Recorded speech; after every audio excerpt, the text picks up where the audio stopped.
দুইজন বাঙালি ফিট করে কথা বলতেছে, মানে বোঝা যাচ্ছে না, কিন্তু ফুসফুস করে বলতেছে। আমি অবাক হয়ে গেলাম। তো চেহারা দেখি তো বোঝা যায় এটা কি বাঙালি। তো আমি সামনে দাঁড়ায়া ফেরাউন্ডও দেখতেছি, ওনাদেরটাও শুনতেছি ফিস করে কি বলে। হঠাৎ করে কানে বাজি উঠলো, সিটিংকে গাইল দেওয়া শুরু করছে। তো আমি বললাম, কিরে ভাই, আমি মনে করতেছি আপনার জিয়ারত করতেছেন, কিন্তু দেখলাম তো ভাই খাঁটি সিটিংকে না শুরু করছেন। হয়তো ভাই বড় করে দিচ্ছি না, কারণ অনেকে আবার রেকর্ড করলে ধরা খাবো। তা আমি কি শুরু করছেন? যে সিটিংকে যা আছে তা আনলিমিটেড দিচ্ছি। আর কারণ কি? সে এটা তো আমার আমল নামা, আল্লাহ যদি আমার দরে কি করছস। আমি বলবো, মাওলা কিছু না করলেও ফেরাউনের সামনে গিয়ে যা ইচ্ছা মোটামুটি তাই বলে আসছি।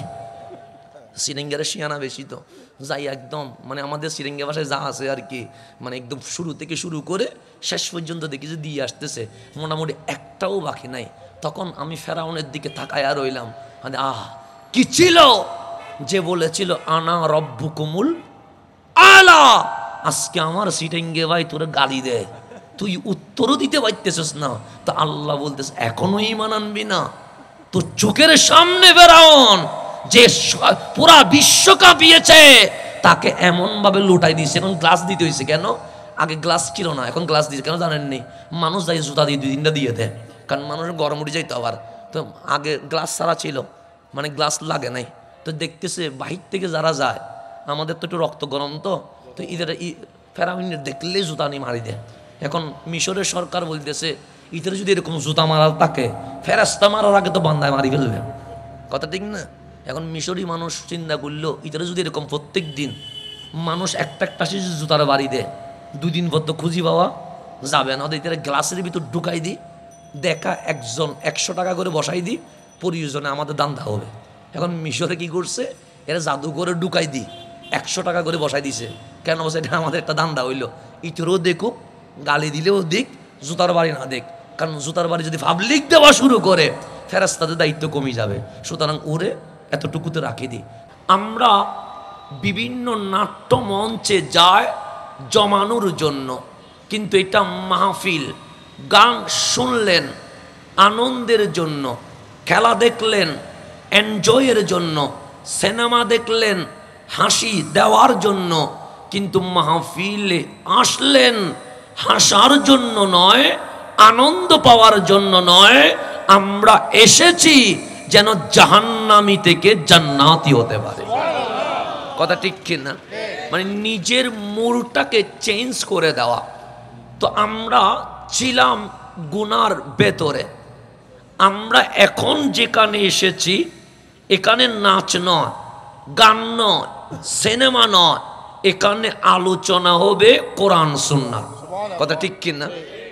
এখন কোরআনের আলোচনা, এটা আল্লাহ যাকে তাকে শোনাবে না। কেন? আজকে নবী রসুলের আগমন, তো রসুল পেয়ে আমরা খুশি না বেজার? এই খুশি হওয়াকে ঈদ বলে। এটা সিম্পল জিনিস। এখানে মারামারি বা বিরোধ করা, গ্রুপিং করা, দলাদলি করার কিছুই। আপনার করতে ইচ্ছে করছে করলেন, আপনার করতে ইচ্ছে করছে না, আপনি ঘরে বসে থাকেন, এতে কোনো সমস্যা না। এটা ইশকের বিষয়, প্রেমের বিষয়। এখন নবীকে পেলাম, দাওয়াত দিলেন রহমতুল্লিল আলামিন। একটু বুঝতে ট্রাই করবেন। কোরআন আমাদের জন্য হেদায়েত, কোরআন আমাদের জন্য গাইডলাইন, কোরআন আমাদের জন্য সংবিধান। যদি বলেন আমি বাঙালি, আমার একটি আলাদা সংবিধান আছে না? নেই? আছে। যিনি ইন্ডিয়া, উনি ভারতী, ওনার আলাদা সংবিধান আছে। যিনি পাকিস্তানে, উনি পাকিস্তানি, ওনার আলাদা একটা সংবিধান আছে।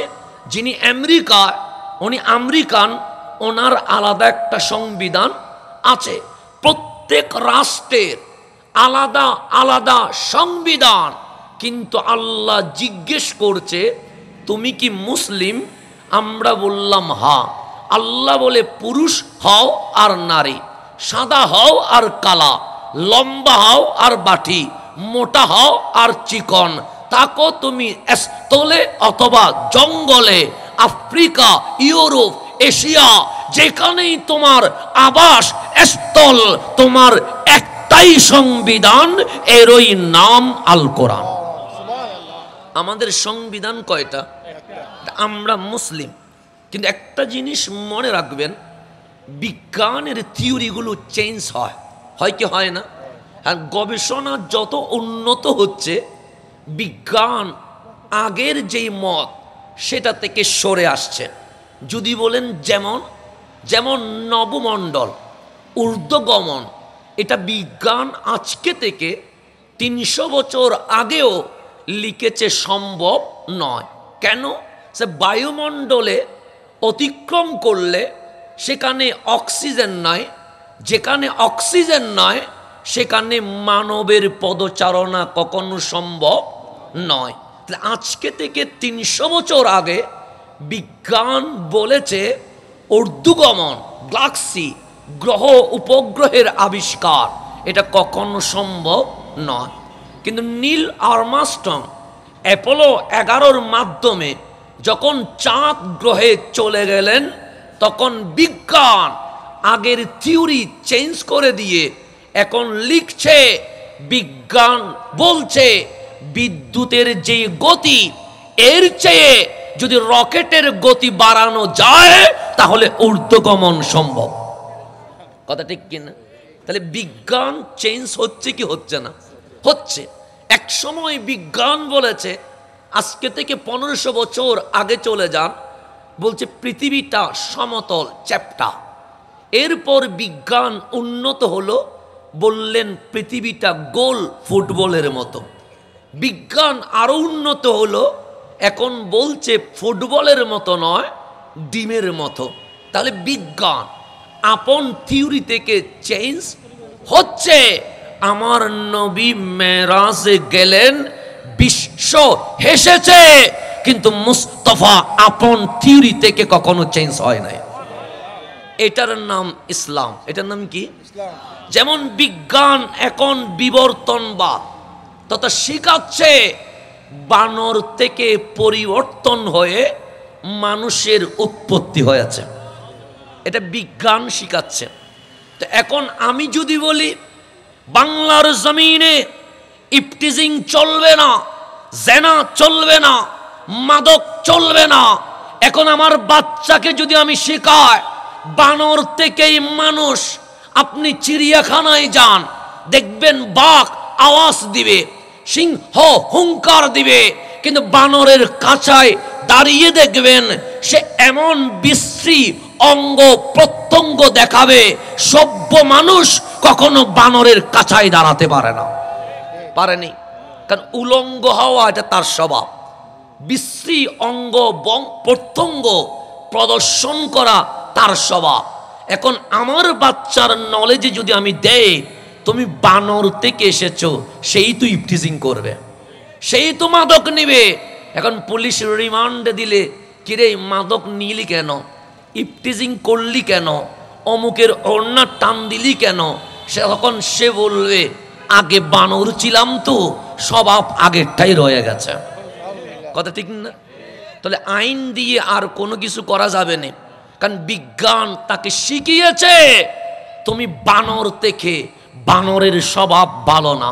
কিন্তু আমার ইসলাম আমাকে শিখাচ্ছে ইয়া আইয়ুহান নাস, এখানে ইয়া আইয়ুহাল্লাযীনা আমানু বলে নাই, ইয়া আইয়ুহান নাস।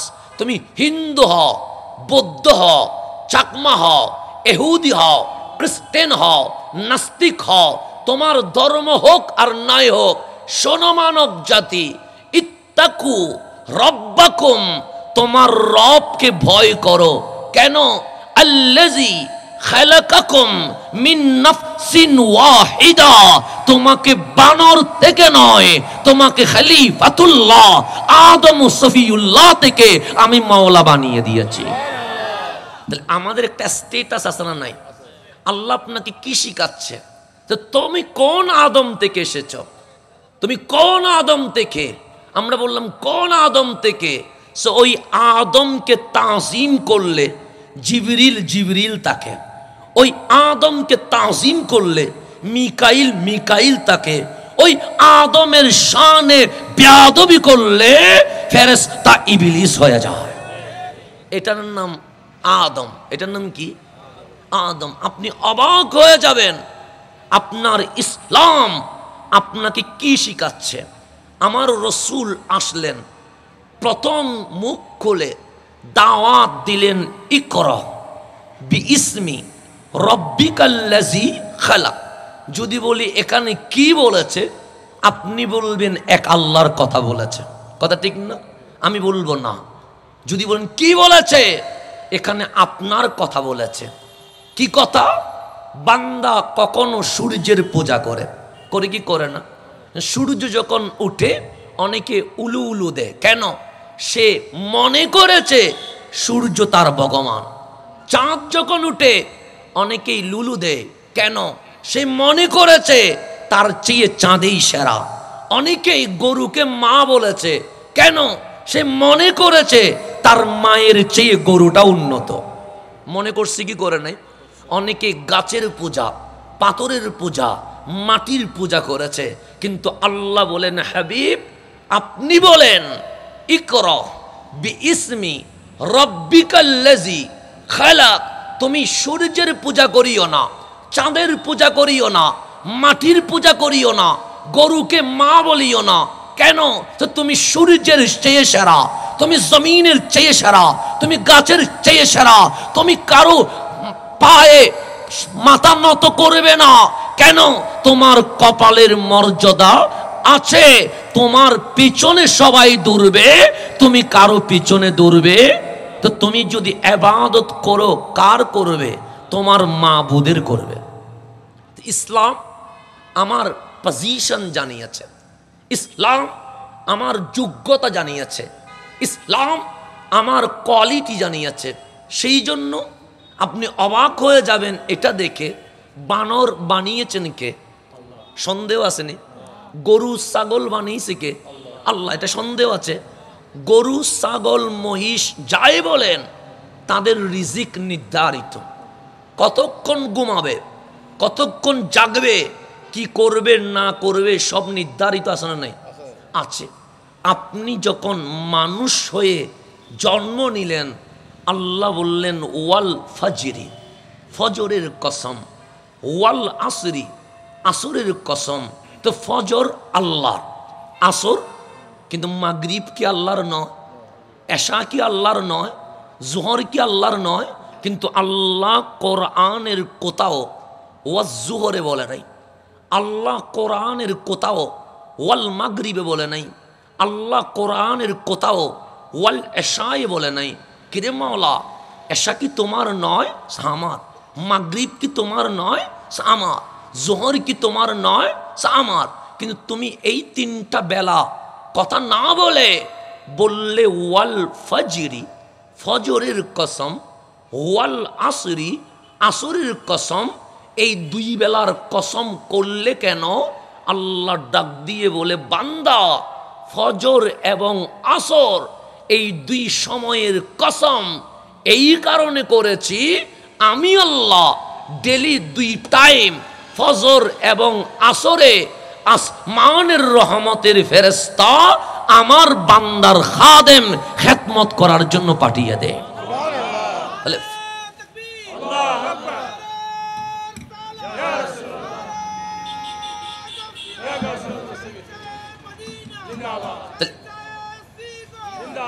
আল্লাহ আল্লাহ হয়ে আমাদেরকে বলছে ফজর এবং আসর দুই সময়ে ফেরেশতা পাঠায়। কেন? আমাদের খেদমত করার জন্য। এই যে মাহফিলে বসলাম, কার জন্য বসেছি? এখানে দুনিয়াবি কোনো স্বার্থ আছে? হযরতে আমিরে মুআবিয়া রাদিয়াল্লাহু তাআলা আনহু উনি মসজিদে নববীর পাশ দিয়ে হেঁটে যাচ্ছেন, দেখলেন সাহাবায়ে কেরাম বসে হালাকা, হালাকা মানে জিকিরের আয়োজন করেছে। জিকির কার? আর বাংলাদেশের কতগুলো জিকির আছে এগুলো না, জিকিরের কিছু আদব আছে। এমনি কাপড় কুলি বেলার নাম আবার জিকির মনে করিয়েন না, লাফাই ওঠার নাম জিকির না, মাইক ফেলে দেওয়ার নাম জিকির না, শানের নাম দিয়ে এগুলো করার নাম জিকির না। কিছু জিনিস আছে, জিকিরের কিছু আদব আছে, কারণ আল্লাহ কখনো বেয়াদবি পছন্দ করেন না, এটা জিনিসটা মনে রাখবেন। তো সাহাবায়ে কেরাম জলসা বসালেন, সাহাবায়ে কেরাম মাওলার জিকিরের মাহফিল বসালেন। হযরতে আমির মুআবিয়া রাদিয়াল্লাহু তাআলা উনি যখন চলে যাচ্ছেন, দেখলেন সাহাবায়ে কেরাম মাওলার জিকিরে ব্যস্ত, রহমানকে রাজি করতে ব্যস্ত। জিজ্ঞেস করলেন, কেন তোমরা এখানে সবাই বসেছ, কেন, তোমাদের উদ্দেশ্য কি? কলু, সাহাবায়ে কেরাম বললেন, একটা উদ্দেশ্য, লিরিদা ইল্লাহ, আমরা চাই আল্লাহ যেন রাজি হয়ে যায়। হযরত আমির মুআবিয়া বললেন, কসম করে বলো। ওনারা অবাক হয়ে গেলেন, কিরে, উনি চোখ দিয়ে দেখছেন আমরা জিকির করছি কার? আল্লাহর। উনি বসে কসম করতে। সাহাবায়ে কেরাম বলল, ওয়াল্লাহ, খোদার কসম, নাহনু নাযকুরুল্লাহ, আমরা জিকির করছি কার?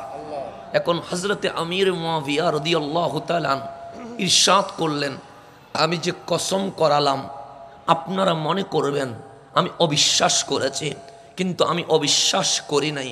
আমি রসুল পাককে দেখেছি, উনি মসজিদে নববীর পাশ দিয়ে চলে যাচ্ছে, দেখলেন সাহাবায়ে কেরাম আল্লাহর রাজামন্দিতে ব্যস্ত। তখন আমার নবী থেমে গেলেন, ডাক দিলেন, ইয়া আসহাবি মাজা তাফআলুন, তোমরা কি করছো? ওনারা বললেন, নাহনু নাযকুরুল্লাহ, আমরা আল্লাহর জিকির করছি। আমার নবী বললেন, কসম করে বলো। ওনারা বললেন, ওয়াল্লাহি, নবীর এই খোদার কসম, নাহনু নাযকুরুল্লাহ, আমরা আল্লাহর জিকির করছি, আমরা শুধু চাই আল্লাহ যেন রাজি হয়ে যায়। আমার নবী বললেন, ও সাহাবী, আমি যে কসম করালাম তোমরা মনে করবে আমি অবিশ্বাস করেছি, আমি অবিশ্বাস করি নাই।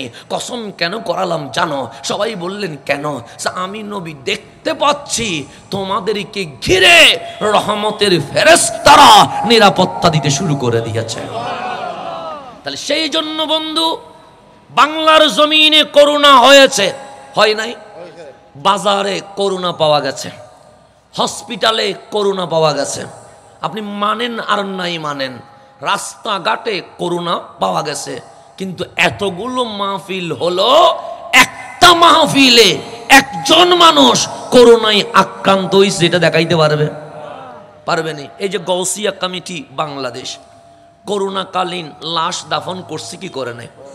করছে না? হসপিটালে নিছে কি নেয় নাই? অক্সিজেন সেবা দিছে কি দেয় নাই? কয়জন করোনায় আক্রান্ত হয়েছে? তাহলে গাউসিয়া কমিটির যারা লাশ দাফন করলো ওদেরই কিন্তু করোনা পাওয়ার কথা, যারা হসপিটালে নিয়ে গেল ওদেরই কিন্তু করোনা পাওয়ার কথা, যারা অক্সিজেন সেবা দিল ওদেরই কিন্তু করোনায় পাওয়ার কথা, কিন্তু ওদেরকে পাইল না। আবার যমুনার মালিকরে গ্লাসের ভিতর পাইল কেমনে? প্রশ্ন আছে না? কারণ যমুনার মালিক যেদিন শুনছে পাবলিকের সামনে গেলে করোনা পায়, সেদিন থেকে যমুনা গ্রুপের মালিক তিনি গ্লাস রুমে বসে অফিস করেছে, একবারের জন্য বের হয় নাই। কারণ গাড়ি নিয়ে বের হলে ড্রাইভারের পাশে বসতে হবে, অফিসে গেলে কলিকের সাথে বসতে হবে। উনি 1 বছর কোথাও বের হয় নাই, রুমের ভেতর বসেই অফিস করেছে অনলাইনে, কিন্তু করোনায় মারা গেল উনি। কিন্তু আমার গাউসিয়া কমিটির ভাই করোনাই পাইল না, জিন্দা আছে, হাঁটছে, চলছে, বসছে, তারে করোনা পাইল না কেন? উত্তর একটা, রহমান যারে বাঁচায় তারে করোনা ধরবে না। রহমান যাকে চায় করোনা তারে পাবে, গ্লাসের ভেতর থাকলেও যাবে। যাবে কি যাবে না? যাবে। তো মাহফিলে একজন ব্যক্তি আপনি অবৈজ্ঞানিক বলতে পারেন, কিন্তু করোনাই পাইছে এরকম প্রমাণ আসেনি, এটা বাস্তবতা, আপনাকে মানতে হবে। কেন? দলিল প্রমাণ আপনি ডকুমেন্টস দিতে পারবেন না যে হুজুর মাহফিলে করোনায় অমুক জন আক্রান্ত হয়েছে, এটা আপনি কোনো প্রমাণ ডকুমেন্টস দিতে পারবেন না। আমি যে কথাটা বললাম, বিজ্ঞানের থিওরি চেঞ্জ হয়ে যায়। কেন? কারণ বিশ্ব উন্নয়নের ধারাবাহিকতা যখন উন্নয়নশীল হচ্ছে, গ্লোবালাইজেশন, বিশ্বায়ন আমার হাতের মুঠোর ভেতরে চলে এসেছে। এখন আগের বিজ্ঞান পরের বিজ্ঞান কখনো এক হয় নাই, কিন্তু আমার ইসলাম আজ থেকে 1500 বছর আগে যেটা বলেছে সেটার উপর এখনো আছে, কিয়ামত পর্যন্ত থাকবে। ইসলামটাই সত্য হবে, এখানে আর কোনোটাই সত্য কেন? আপনি দেখেন আল্লাহর রসুল বলছেন কিয়ামতের আলামত, বিশ্ব আপডেট হবে। আপডেট হচ্ছে কি হচ্ছে না? হচ্ছে। এই যে রাস্তাঘাট হলো, মুরব্বীকে জিজ্ঞেস করেন, বলবে এগুলো পানির ভেতরে ছিল, কিন্তু এখন কি হয়ে গেছে? রাস্তা হয়ে গেছে। আগে মানুষ ওঁটে চলতো, এখন মানুষ কি ওঁটে চড়ে কোথাও যায়নি, এখন বিজ্ঞান আপডেট করে দিয়েছে। কিছুদিন চাইনা জানালো আগামী 2024 সালে তারা গাড়ি দিবে যেটা উপরে চলতে পারে, রাস্তায় নয়। তাহলে বিশ্ব আপডেট হচ্ছে কি হচ্ছে না? হচ্ছে। আল্লাহর রসুল বললেন মসজিদ উন্নত হবে। এখন মসজিদের টাইলস, মসজিদের লাইট, মসজিদে এসি, মসজিদের চেয়ে সুন্দর আর কিছু নাই। কিন্তু বলেছেন মুসল্লি কমে যাবে। ঠিকই, ফজরের নামাজে ইমাম আর মুয়াজ্জিন ছাড়া আর কাউরে তেমন খুঁজে পাওয়া যায় না। আমার রসুল বলেছে মানুষ শিক্ষিত হবে। তো শিক্ষিত হচ্ছে, বিজ্ঞানের আবিষ্কার হচ্ছে, কিন্তু মানুষ শিক্ষিত হবে, অমানুষের সংখ্যা বাড়বে। ঠিকই, অমানুষের সংখ্যা বেড়েছে। যেমন আজ আমরা শিক্ষিত হয়েছি, কিন্তু মায়ের তাজিম বুঝি নাই, বাবার সম্মান বুঝি নাই। এক সময় শিক্ষক গেলে আমরা দাঁড়িয়ে যেতাম, এখন আমরা আন্দোলনের নাম দিয়ে শিক্ষকরেও ফিটায়। তাহলে মানুষ শিক্ষিত হচ্ছে, কিন্তু অমানুষ বাড়ছে। কথা ঠিক না? অমানুষ বাড়ছে না? আমার রসুল বললেন জাহেলিয়ত যুগের আবার সেই যুগের যেই চিত্র সেটা দেখা যাবে। আপনি বেশি দূরে যেতে হবে না, চট্টগ্রামেই দেখেন না, 5 বছরের শিশু আয়াত, তাকে 6 টুকরো করছে। এটা কি ভালো মানুষের কাজ? এটাই তো জাহেলিয়ত। আমাদের পটিয়ায় ছেলে মারে গুলি করে খুন করছে, এটা কি মানুষের কাজ? এটাই তো অমানুষের কাজ।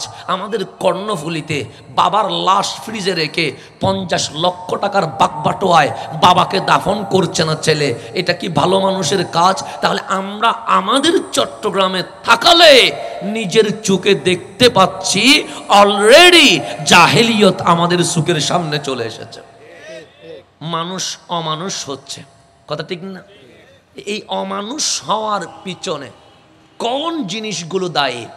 তখন দেখবেন দাজ্জালি এজেন্টগুলো দায়ী। যেমন যে আয়াতকে খুন করেছে তাকে রিমান্ডে দেওয়া হলো, তাকে বলা হলো কেন খুন করেছো? সে উত্তরে দিয়েছে ইন্ডিয়ান সিরিয়াল দেখতাম, সেখান থেকে শিখেছি। তাহলে ইন্ডিয়ান সিরিয়াল একজন মানুষকে খুনি বানিয়েছে। কথা ঠিক না? বাংলাদেশে খেলা হলো, আমরা বললাম খেলা দেখছো কেন? হয়তো হুজুর জাস্ট এনজয়, এমনিতেই দেখছি আনন্দের জন্য। কিন্তু যেদিন ফাইনাল খেলা হলো তারপরের দিন পত্রিকার হেডলাইন এসেছে এই ফাইনাল খেলাকে কেন্দ্র করে কয়জন আহত হয়েছে তার কোনো হিসাব নাই। শুধু ফাইনাল খেলাকে কেন্দ্র করে 14 জন বাংলাদেশে নিহত হয়েছে। ছিল এনজয়, মারা গেল কেন? তাহলে বন্ধুর ভেতরে মারামারি। এবং এই খেলাকে কেন্দ্র করে ব্রাজিল আর্জেন্টিনার যেদিন খেলা ছিল, এই খেলাকে কেন্দ্র করে একটা পত্রিকার রিপোর্ট পড়লাম, স্বামী স্ত্রী তালাক হয়েছে প্রায় 60টার উপরে, খেলাকে কেন্দ্র করে। শুধু তাই নয়, আমি নিজেই দেখেছি ফেসবুকের কিছু পোস্ট আমার কাছে এখনো ডকুমেন্টস হিসেবে রেখে দিয়েছি। একজন ব্যক্তি লিখছেন মুসার যুগে মুসা সেরা, ঈসার যুগে ঈসা সেরা, মেসির যুগে মেসি সেরা। কোথায় মুসা আলাইহিস সালাম, কোথায় ঈসা আলাইহিস সালাম, কোথায় দাজ্জালি এজেন্ট মেসি? তার কোনো যোগ্যতা আছে? একটা ফুটবলকে লাথি দেয় এতটুকুই যোগ্যতা, গোল দেয় এতটুকু যোগ্যতা। কিন্তু বাংলার মানুষ ফেসবুকে পোস্ট দিচ্ছে ঈসার যুগে ঈসা, মুসার যুগে মুসা, মেসির যুগে মেসি সেরা। ঈমান আসেনি? দেখলেন খেলা, ঈমান চলে গেছে। আরেকজনে পোস্ট দিচ্ছে হুজুরকে বাদ দিয়েছি। কোন হুজুরকে দিছে এটা সেই জানে। হুজুরকে বাদ দিছি, অনেক পছন্দ করতাম, কিন্তু আজকে থেকে ডিসলাইক। তাকে কি দিয়ে দিলাম? বাদ দিলাম। কেন? সে আমার কিং মেসির বিরুদ্ধে কথা বলেছে। হুজুরকে বাদ দিছে কিসের জন্য? সে তার কিং মেসির বিরুদ্ধে কি বলেছে? তারপর লিখছে আমরা বাঙালি মেসির ভক্তরা মেসিকে খুশি করার জন্য হাসতে হাসতে এহুদি হতে প্রস্তুত আছে। ঈমান আসেনি? ঈমান আসেনি?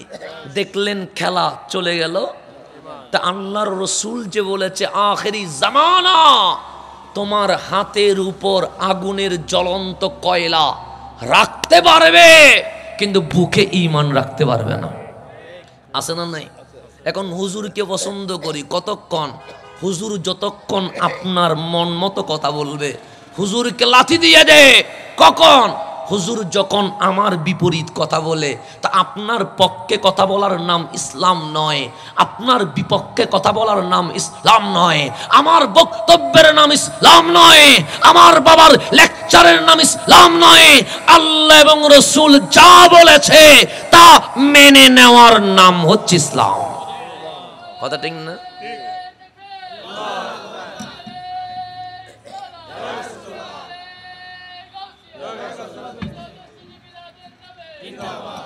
বর্তমান যুবকরা আমাদেরকে বলে হুজুর এই বিষয়ে বলবেন, এই বিষয়ে বলবেন না, এই বিষয়ে কমেন্টস করবেন, এই বিষয়ে করবেন না।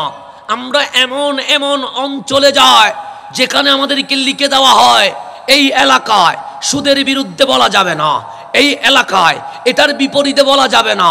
তো এখন আমি বললাম কেন? আপনি যদি সুদের বিরুদ্ধে না বলেন আপনাকে আমার এলাকার মহাজনরা লাইক করবে, ভালোবাসবে। মহাজন যদি আপনার আন্ডারে চলে আসে অটোমেটিক গরিবরা আপনাকে মানতে বাধ্য হবে। তো আমি বললাম সুদের বিরুদ্ধে বললাম না, মহাজন রাজি হইল কিন্তু আমার মালিক তো নারাজ হয়ে গেল। কথা ঠিক না?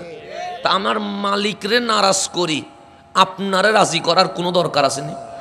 এটা আমি বুঝি না। আমাদের যুবকরা বলে হুজুর নামাজের কথাটা বাদ দেন, আল্লাহ গুনাহ মাফ কেমনে করবে এটা বলেন। তো নামাজের কথাটা আমি বাদ দিলাম, কিন্তু নামাজ না পড়লে আল্লাহ কেমনে মাফ করবে আমারে বলেন। কথা ঠিক না? আমি শুধু যদি বলি গুনাহ করছেন মাফ চাইলে মাফ করে দিবে, তার মানে আজকে মাফ চাইলেন কালকা ফজরের নামাজের খবর নাই, তাই ওই রকম মাফ চাইলেন না আল্লাহর সাথে মস্কারি করলেন? এটা মস্কারি না? আমি যদি বলি বাবা আমি আর করব না, তার মানে আজকে থেকে শেষ, এই কাজ আমি আর কখনো করব না। এখন আমি যদি বলি বাবা আর করব না, কালকেও করছি, পরশু দিনও করব, তারপর দিনও করব, বাবা একবার দুইবার দেখবে, তৃতীয়বার তো গাদ ধাক্কা দিয়ে বের করে দিবে। কথা ঠিক না? এখন আপনি যদি বলেন বিয়ের আগে প্রেম করার অনুমতি দেন, এখন আমি কেমনে অনুমতি দিব? মাওলা তো নারাজ হয়ে যাবে। কথা ঠিক না? এখন প্রেম করে বউ তুমি হিজাব পরিও, বউ তুমি হাত মৌজা পরিও, কারে প্রেম করা বিয়ে করে না এখনো তারে বউ ডাকতেছে হিজাব পরিও। এখন হিজাব পড়লো ভালো কথা, তা আপনার সামনে যে চেহারা দেখাইলো এটা জেনার গুনাহ হয়েছে না? তা আমি কেমনে আপনার এটার অনুমতি দিব? আপনি আমারে বলেন। আপনারা বারবার চান যেন ইসলামটাকে সহজ করি, ইসলামটাকে সহজ করি। আমি ততটুকু সহজ করতে পারবো যতটুকু আল্লাহ এবং রসুল করেছেন। এর বাহিরে গিয়ে আমি আপনাকে জান্নাত দেখাতে পারবো না, কারণ জান্নাত আমার নয়, জান্নাত আমার বাবার নয়, জান্নাত আমার নানার নয়, কারণ আমি নিজে জান্নাতে যাব কি না আমি তো নিজেই জানি না। কথা ঠিক না? এখন আপনারা চান যেন আমি এসে যুবকগুলারে জান্নাতে দড়ি ঢুকাই দিই, এটাই তো চান। অনেক সময় খুশি হয়ে যায় হাতের মধ্যে যদি জান্নাতটা দেখাইতে পারি, এই যে তোমার নাম লেখা আছে, এই তুমি ঢুকতেছো, শুধু একটু তওবা করলে চলবে, এতটুকু দেখাই দিলে আপনি খুশি হয়ে যান। কিন্তু আপনারও তো বোঝা উচিত কিরে হুজুর যে আমার জান্নাতে হান্দায়, হুজুর যে আরবার জান্নাতে ঢুকায়, হুজুর নিজে জান্নাতে যাবে কিনা? এটা তো আপনি কখনো প্রশ্ন করেন নাই। আমাকে অনেক সময় বলে হুজুর একটু কালেকশন করে দেন, আমি বলি গলার উপর ছুরি দিবেন, আমি জীবনে কালেকশন করব না। যদি বলেন কেন, কালেকশন করা কি নাজায়েজ? এটা কি বিদাত? নাজায়েজও নয়, বেদাতও নয়, কিন্তু 4 বছরে এই বাংলার জমিনে যে কালেকশন দেখছি, এটা আমি এতটুকুই বলতে পারি আপনাদের থেকে টাকা নেওয়া হয় মিথ্যা কথা বলে। যদি বলেন কেমনে, আমি যদি বলি টাকা দান করলে এটা সওয়াব হয়, 1 টাকাও দিবে না। সৎকার যদি ফজিলত বলি 1 টাকাও দিবে না। যদি আপনারা দেখাইতে পারে এই গরু দিলেই তুমি জান্নাতে ঢুকতেছো, দেখবেন 5 জনে দিয়ে দিবে। কথা ঠিক না? মানে আমি যদি দেখাইতে পারি এই তো জান্নাত চলে আসছে, শুধু দিবে গরু, ঢুকবে ডান হাতে জান্নাত, বাম হাতে কি 5 জনে দিয়ে দিবে।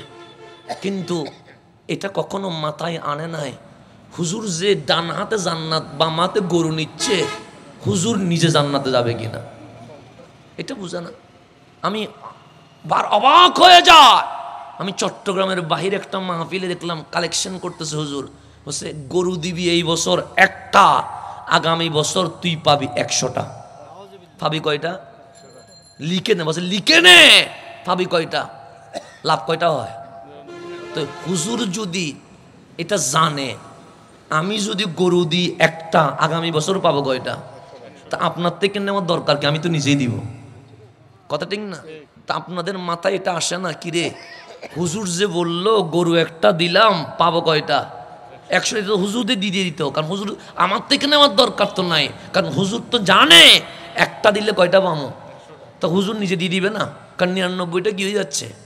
কিন্তু আমার পাবলিক বুঝে না কি রে, এই হুজুর বললে একটা দিলে পাবো 100টা, তো হুজুর যদি এটা জানে হুজুর তো নিজে দিয়ে দিত। তার মানে আপনাকে মিথ্যা বলেছে, কথা ঠিক না? আপনাকে জান্নাত দেখাইছে মানে মিথ্যা বলেছে। যদি বলেন কেন, কারণ জান্নাতের মালিক আমি না, রিজিকের মালিক আমি না। আপনি একটা গরু দিলে কয়টা পাবেন এটা সিদ্ধান্ত দিবে কে? এর উপর মাতবরি করার কোনো ক্ষমতা আসেনি। সেই জন্য আমি বলি বন্ধু, আমি কালেকশন করব না। কেন?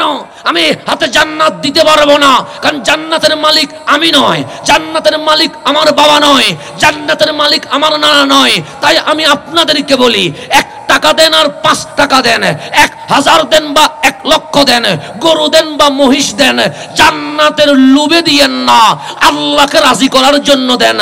আল্লাহ যদি রাজি হয়ে যায়, জান্নাত আপনার পিছনে দৌড়তে থাকবে। বন্ধু, জান্নাতের লোভে দিয়েন না। আল্লাহর রাসূল বললেন, সাহাবী আমার শোনো, যে নামাজ পড়েছে জান্নাত একটা দরজা আছে, তার নাম বাবুস সালাহ। নামাজিকে জান্নাতের ওই নামাজের দরজা ডাকবে। যে রোজা রেখেছে, জান্নাতে একটা দরজা আছে, নাম তার বাবুস সিয়াম। রোজাদারকে ওই জান্নাতের দরজা ডাকবে। এরকম যখন বর্ণনা করতে লাগলেন, আল্লাহর রাসূল বললেন, উম্মত শোনো শোনো, কাল হাসরের ময়দানে সবাই বলবে জান্নাত চায়, সবাই বলবে জান্নাত চায়। কে না চায়? আমিও বলবো মওলা জান্নাত দাও না, আপনিও বলবেন মওলা জান্নাত দাও না, আমার বাবাও বলবে মওলা জান্নাত দাও না, আমার চাচাও বলবে মওলা জান্নাত দাও না। পুরা হাসরের ময়দান জান্নাত চায়, জান্নাত চায়। হিন্দুও বলে স্বর্গ চায়, ইহুদি খ্রিস্টানও বলে জান্নাতে যেতে চায়, জান্নাত চায় না। এরকম কোন পাবলিক আসেনি, নাই। কিন্তু আল্লাহর রাসূল বলেন, শোনো, সবাই যখন জান্নাত চাইবে, আমার এমন উম্মত আছে কাল হাসরের ময়দানে সবাই বলবে জান্নাত চায়, জান্নাত চায়। আর এমন কিছু স্পেশাল উম্মত আছে, জান্নাত আল্লাহকে বলবে, মাওলা সবাই তো আমাকে চায়, আমি জান্নাত তোমার ওই বান্দাটারে চায়। এরকম অনেক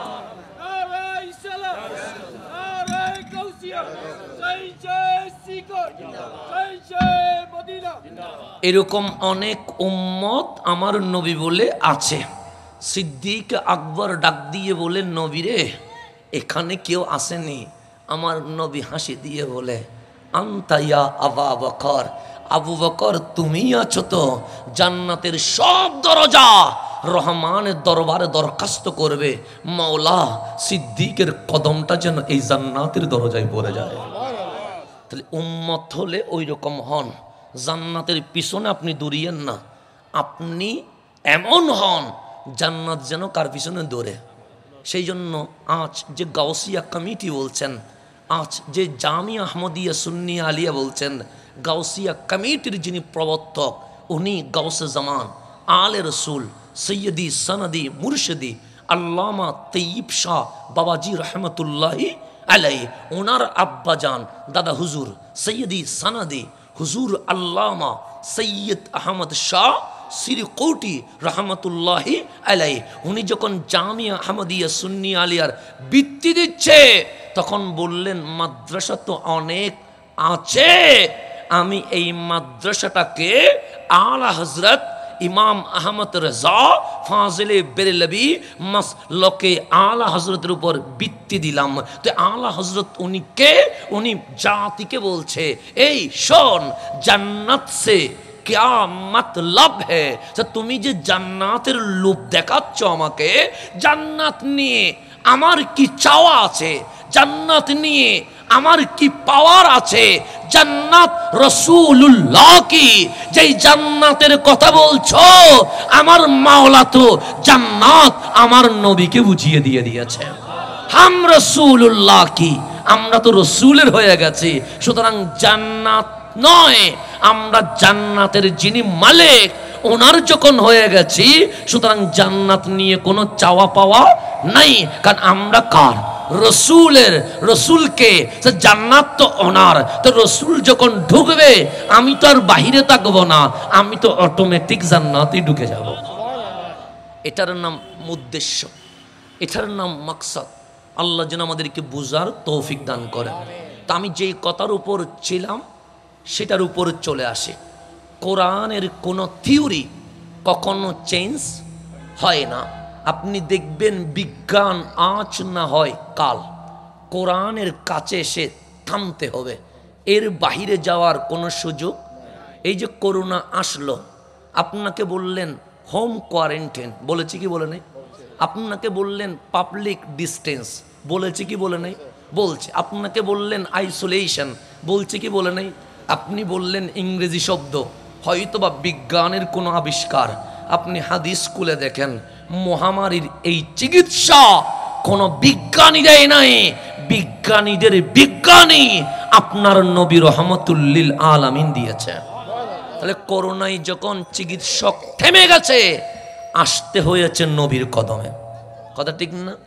বিজ্ঞান আজ না হয় কাল, আপনার কোরআনের কাছে থামতে হবে, এই ছাড়া কোনো উপায়। কারণ কোরআনের চেয়ে বড় বিজ্ঞান এই জমিনে আর হতে পারে। তা আপনাকে কোরআন কি শিখাচ্ছে? আপনাকে বিজ্ঞান বিবর্তনবাদ নাস্তিক শিখাচ্ছে। আপনি বানর ছিলেন, আর কোরআন আপনাকে শিখাচ্ছে তুমি বানর নয়, তুমি আশরাফুল মাখলুকাত, সৃষ্টির মাঝে তোমার কোনো তুলনা নাই। কুনতুম খায়রা উম্মাহ, তোমার সম্পর্ক যখন আমার নবীর সাথে লেগে গেছে, এত দামি হয়ে গেছো, অন্যান্য নবী রাসূলের উম্মতের চেয়ে তোমার ক্ষমতা, তোমার মান, তোমার সম্মান কোটি গুণ বেড়ে গেছে। তাহলে কোরআন আপনাকে দামি বানাইছে না অদামি বানাইছে? শুধু এতটুকু দামি বানায়া কোরআন থেমে যায় নাই। কোরআন আপনাকে আপনার মতো করে জিজ্ঞেস করছে, বান্দা জমিনে তো বিচরণ করেছিস, আমরা জমিন ঘুরেছি কি ঘুরি নাই? আল্লাহ বলছেন সিরু ফিল আর্থ, জমিন কি করো? ভ্রমণ করো। কেন? আপনি যদি জ্ঞান নিয়ে জমিন ভ্রমণ করেন, আপনি হিন্দু থাকবেন না, বৌদ্ধ থাকবেন না, চাকমা থাকবেন না, নাস্তিক থাকবেন না, আপনি অবশ্যই এক আল্লাহর উপর ঈমান আনবেন, এতে কোনো সন্দেহ। যেমন আমি যখন ক্লাস 8-এ ছিলাম, তখন সর্বপ্রথম পড়েছি সিরু ফিল আর্থ, জমিনে কি করো? ভ্রমণ করো। তখন তো ক্লাস 8, বিবেকটা ওই পর্যায়ে ছিল। তো ভ্রমণ করবো কেন? যে তুমি আল্লাহ খুঁজে পাবে। কি খুঁজে পাবে? মানে আল্লাহর পরিচয় খুঁজে পাবে। আমি কক্সবাজার গিয়েছি, তখন বিবেক ওই লেভেলে ছিল, আল্লাহ খুঁজে পাই নাই। আমি সেন্ট মার্টিন গিয়েছি, আল্লাহ খুঁজে পাই নাই। আমি আলোর টিলাতে গেছি, আল্লাহ খুঁজে পাই নাই। আমি বান্দরবন রাঙ্গামাটি গিয়েছি, আল্লাহ খুঁজে পাই নাই। আমি সিলেটের চা বাগান এগুলোতে ঘুরেছি, জাফলংয়ে গিয়েছি, আল্লাহ খুঁজে পাই নাই। এখন আমার কোরআনের সাথে আমি মিলালাম কিরে? আমার কোরআন বলছে জমিনে ভ্রমণ কর, আল্লাহর অস্তিত্ব খুঁজে পাবি। কই? আমি তো খুঁজে পেলাম না। খোদার কসম, যখন আমি মিশরে নেমেছি, যেন আমাকে কোরআনের আয়াত বলছে এখনো কি খুঁজে পাস নাই? দেখ, আমি খোদার কসম মিশরের জমিন আমার মনে হয়েছে আমার মাওলাকে আমি খুঁজে পেয়েছি। যদি বলেন কেমনে খুঁজে পাইলেন, আপনি গভীরভাবে যদি খেয়াল করেন, মিশরের নীল নদ নাম শুনেছেন? আমরা বাংলায় অনেক সময় গানও গাই, ওরে নীল দরিয়া দে দে আমায় চারিয়া, গাই কি গায় না? ওইটা নীল দরিয়া। ওই নীল নদের পানিটা মুখে লাগালাম, দেখলাম মিষ্টি। পানিটা কি? নদীর পানি তো মিষ্টি হয়। আবার একটা সাগর আছে, তার নাম বাহরে মুতাওয়াসসিত, আরব ভূমধ্য সাগর। এটার পানি মুখে নিলাম, কক্সবাজারের মতো লবণাক্ত। তাহলে একটার পানি লবণের, আরেকটার পানি আমরা যেভাবে খাই সেটা। আমি যখন মিশরে ঘুরতে গেলাম, একটা জায়গা আছে যেটার নাম মাজমাউল বাহরাইন। এটা কোরআনের মধ্যে আছে, সূরা রহমানের মধ্যেও আছে। নাম কি? মাজমাউল বাহরাইন। কেউ যদি মিশর যান ঘুরে আসবেন। নীল নদ শেষ, এখান থেকে আরব ভূমধ্য সাগর শুরু। সেই জন্য ফেরাউন মরছে কোথায়? নীল নদ না আরব ভূমধ্য সাগর? দুইটাই শুদ্ধ বলবেন। কেন? নীল নদ আর আরব ভূমধ্য সাগর মিলে একাকার হয়ে গেছে। তো নীল নদ শেষ, আরব ভূমধ্য সাগর কি হয়েছে? মাঝখানে কোনো দেওয়াল নাই, মাঝখানে কোনো টিন নাই, মাঝখানে কোনো পার্টিশন নাই। নীল নদ যেখানে শেষ, আরব ভূমধ্য সাগর সেখানে শুরু। এখানে হাত দিয়ে পানি মুখে নিলে মিষ্টি, এখানে হাত দিয়ে পানি মুখে নিলে লবণ। তখন আপনি জিজ্ঞেস করেন, কিরে মাঝখানে কোনো পার্টিশন নাই, কোনো দেওয়াল নাই, কোনো টিন নাই, লবণের পানি মিঠাতে যাই না কেন? মিষ্টি পানি লবণে যাই না কেন? যেমন এটা চা ছিল পানি, আপনি এখানে রং দিলেন, এটা রং মিশে গেল। আপনি চিনি দিলেন, এটা চিনি মিশে গেল। পানির কাজ মিশে ফেলা। তো যেখানে নীল নদ শেষ, সেখানে আরব ভূমধ্য সাগর শুরু। মাঝখানে কোনো দেওয়াল নাই, মাঝখানে কোনো পার্টিশন নাই। এখান থেকে পানি মুখে নিলে মিষ্টি, এখান থেকে পানি মুখে নিলে লবণ। এখন আমার জিজ্ঞাসা, মাঝখানে যখন দেওয়াল নাই, মিঠা লবণের পানিতে যায় না কেন?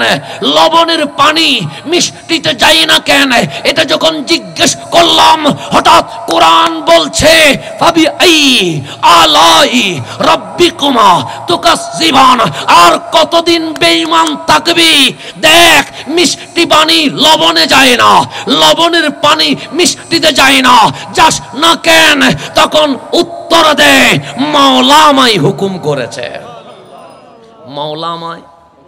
এটা দেখার পর কেউ অমুসলিম থাকতে পারেনি, এটা দেখার পর কেউ বেঈমান থাকতে পারেনি। এটা দেখার পর তো আপনাকে ঈমান আনতে হবে। সেই জন্য আল্লাহ বলছে, ফাবি আই আলাই রাব্বিকুমা তুকাজ্জিবান। কোন কোন নিদর্শনকে তুই অস্বীকার করবি? অস্বীকার করার কোনো সুযোগ আছে? ফেরাউন বলেছিল, আনা রব্বুকুমুল আলা।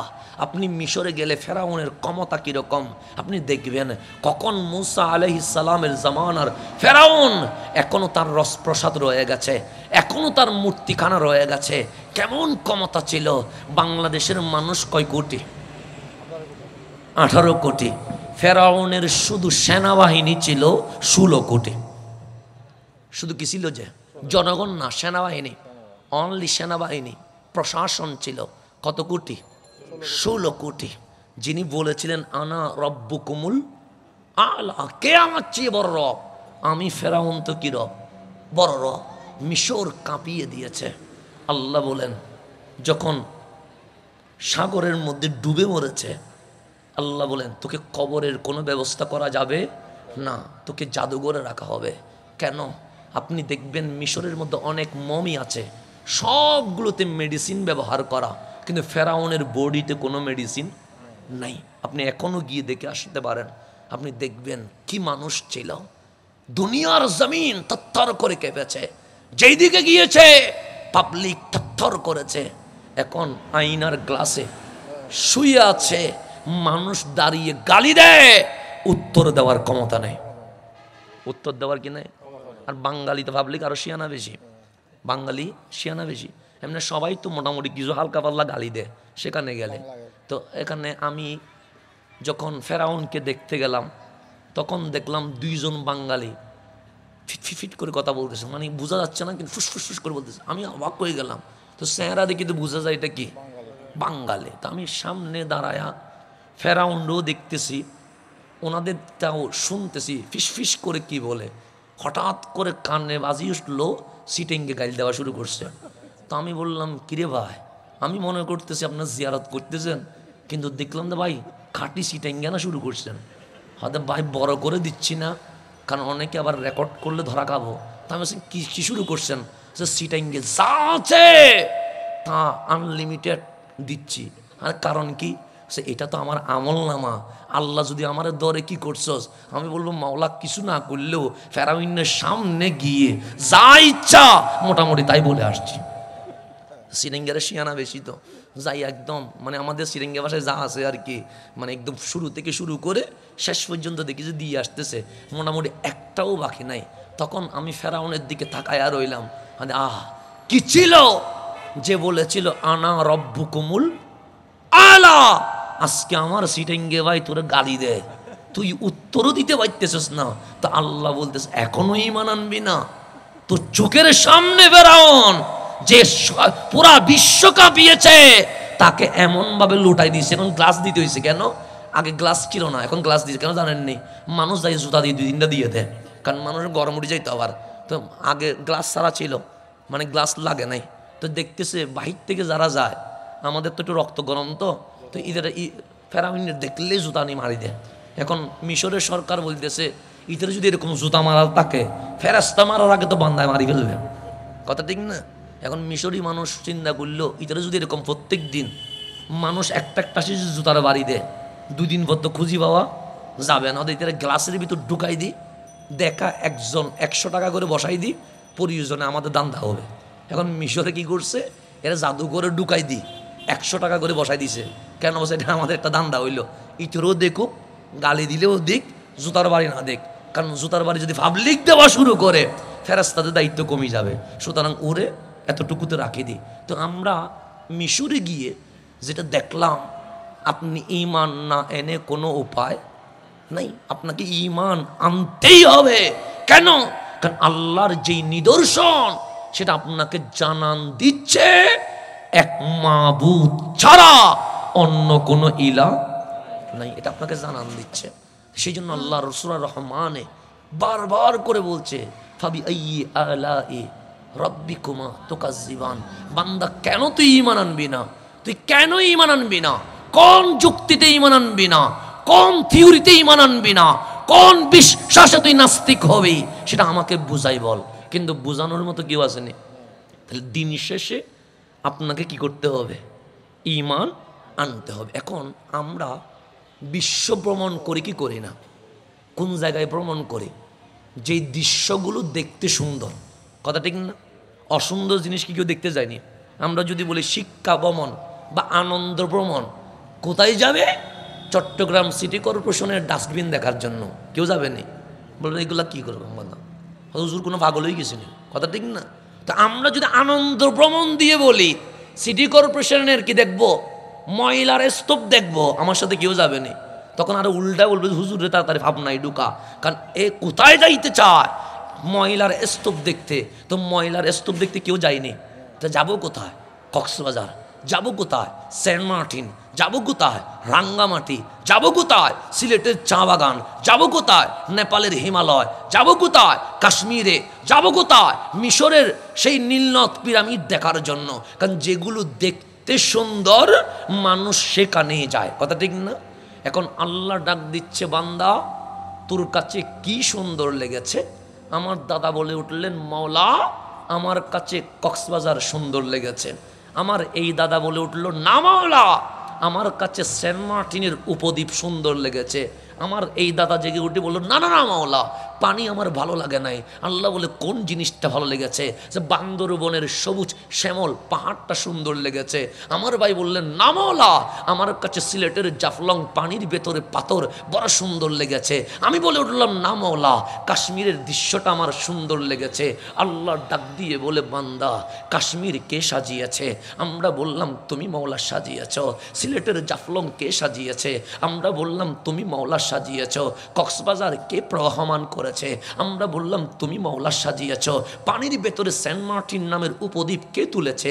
আমরা বললাম তুমি সাজিয়েছ। বান্দরবন রাঙ্গামাটির পাহাড় কে সবুজ শ্যামল করেছে? আমরা বললাম তুমি সুন্দর করেছ। তা আল্লাহ বলে তুই বান্দা সব সুন্দর বলে ফেললি, আমার তো বলতে দিবি। আমরা বললাম মওলা সুন্দর কোন জিনিসটা বলো না।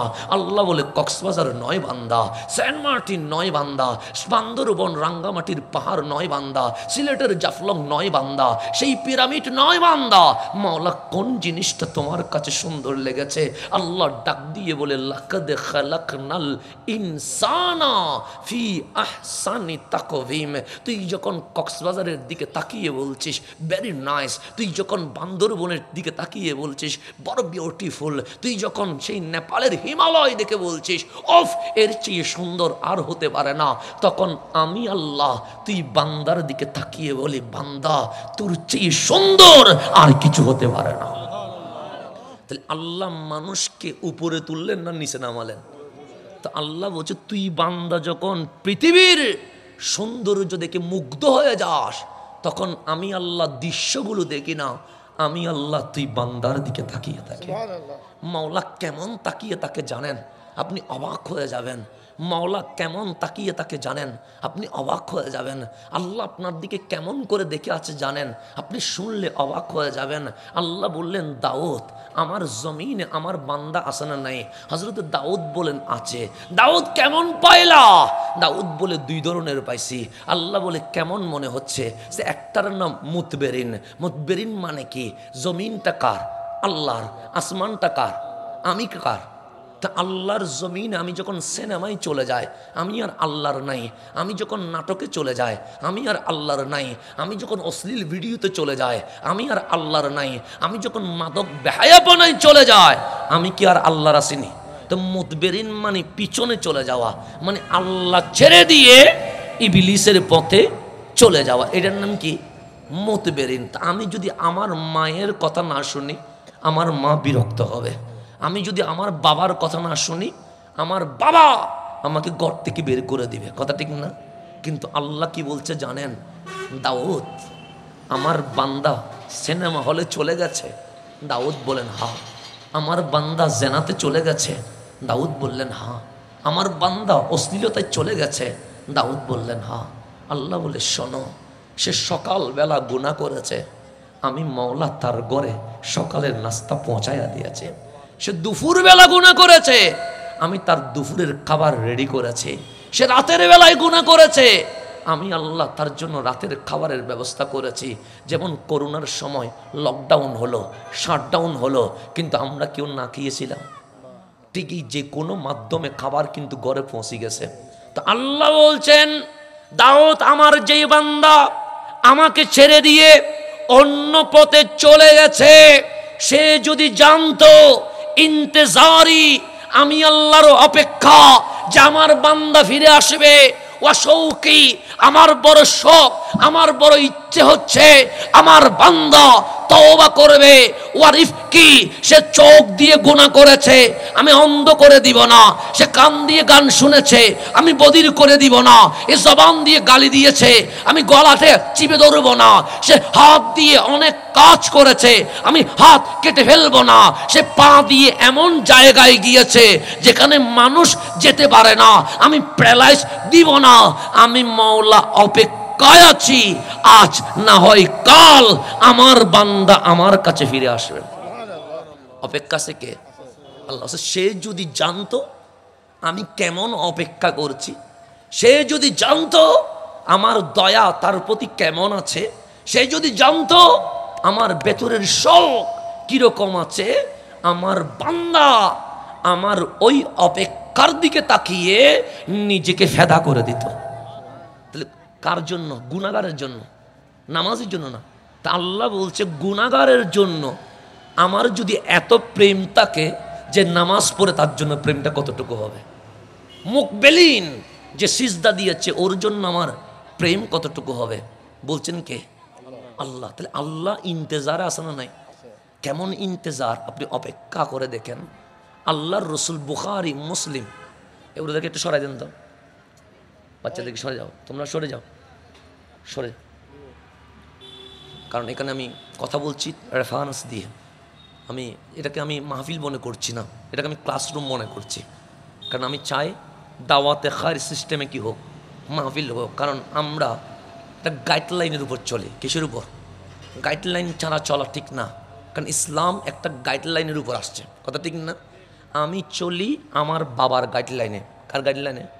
আমার বাবা চলে পীরে বাঙ্গালের গাইডলাইনে, পীরে বাঙ্গাল চলে গৌসে জামান আল্লামা তৈয়ব শাহবাজীর গাইডলাইনে, আল্লামা তৈয়ব শাহবাজী চলে শাহিন শাহ সিরকুটের গাইডলাইনে, শাহিন শাহ সিরকুট চলে খাজা চৌরবির গাইডলাইনে, খাজা চৌরবি চলে আমার গৌসুল আজম দস্তগীরের গাইডলাইনে, আমার গৌসুল আজম দস্তগীর চলে জাইনুল আবেদিনের গাইডলাইনে, জাইনুল আবেদিন চলে ইমাম হুসাইনের গাইডলাইনে, ইমাম হুসাইন চলে ইমাম হাসানের গাইডলাইনে, ইমাম হাসান চলে মাওলা আলীর গাইডলাইনে, মাওলা আলী চলে উসমান যুন্নুরাইনের গাইডলাইনে, উসমান যুন্নুরাইন চলে ফারুক আজমের গাইডলাইনে, ফারুক আজম চলে সিদ্দিক আকবরের গাইডলাইনে, সিদ্দিক আকবর চলে দয়াল নবীর গাইডলাইনে, দয়াল নবী চলে আমার আল্লাহর গাইডলাইনে।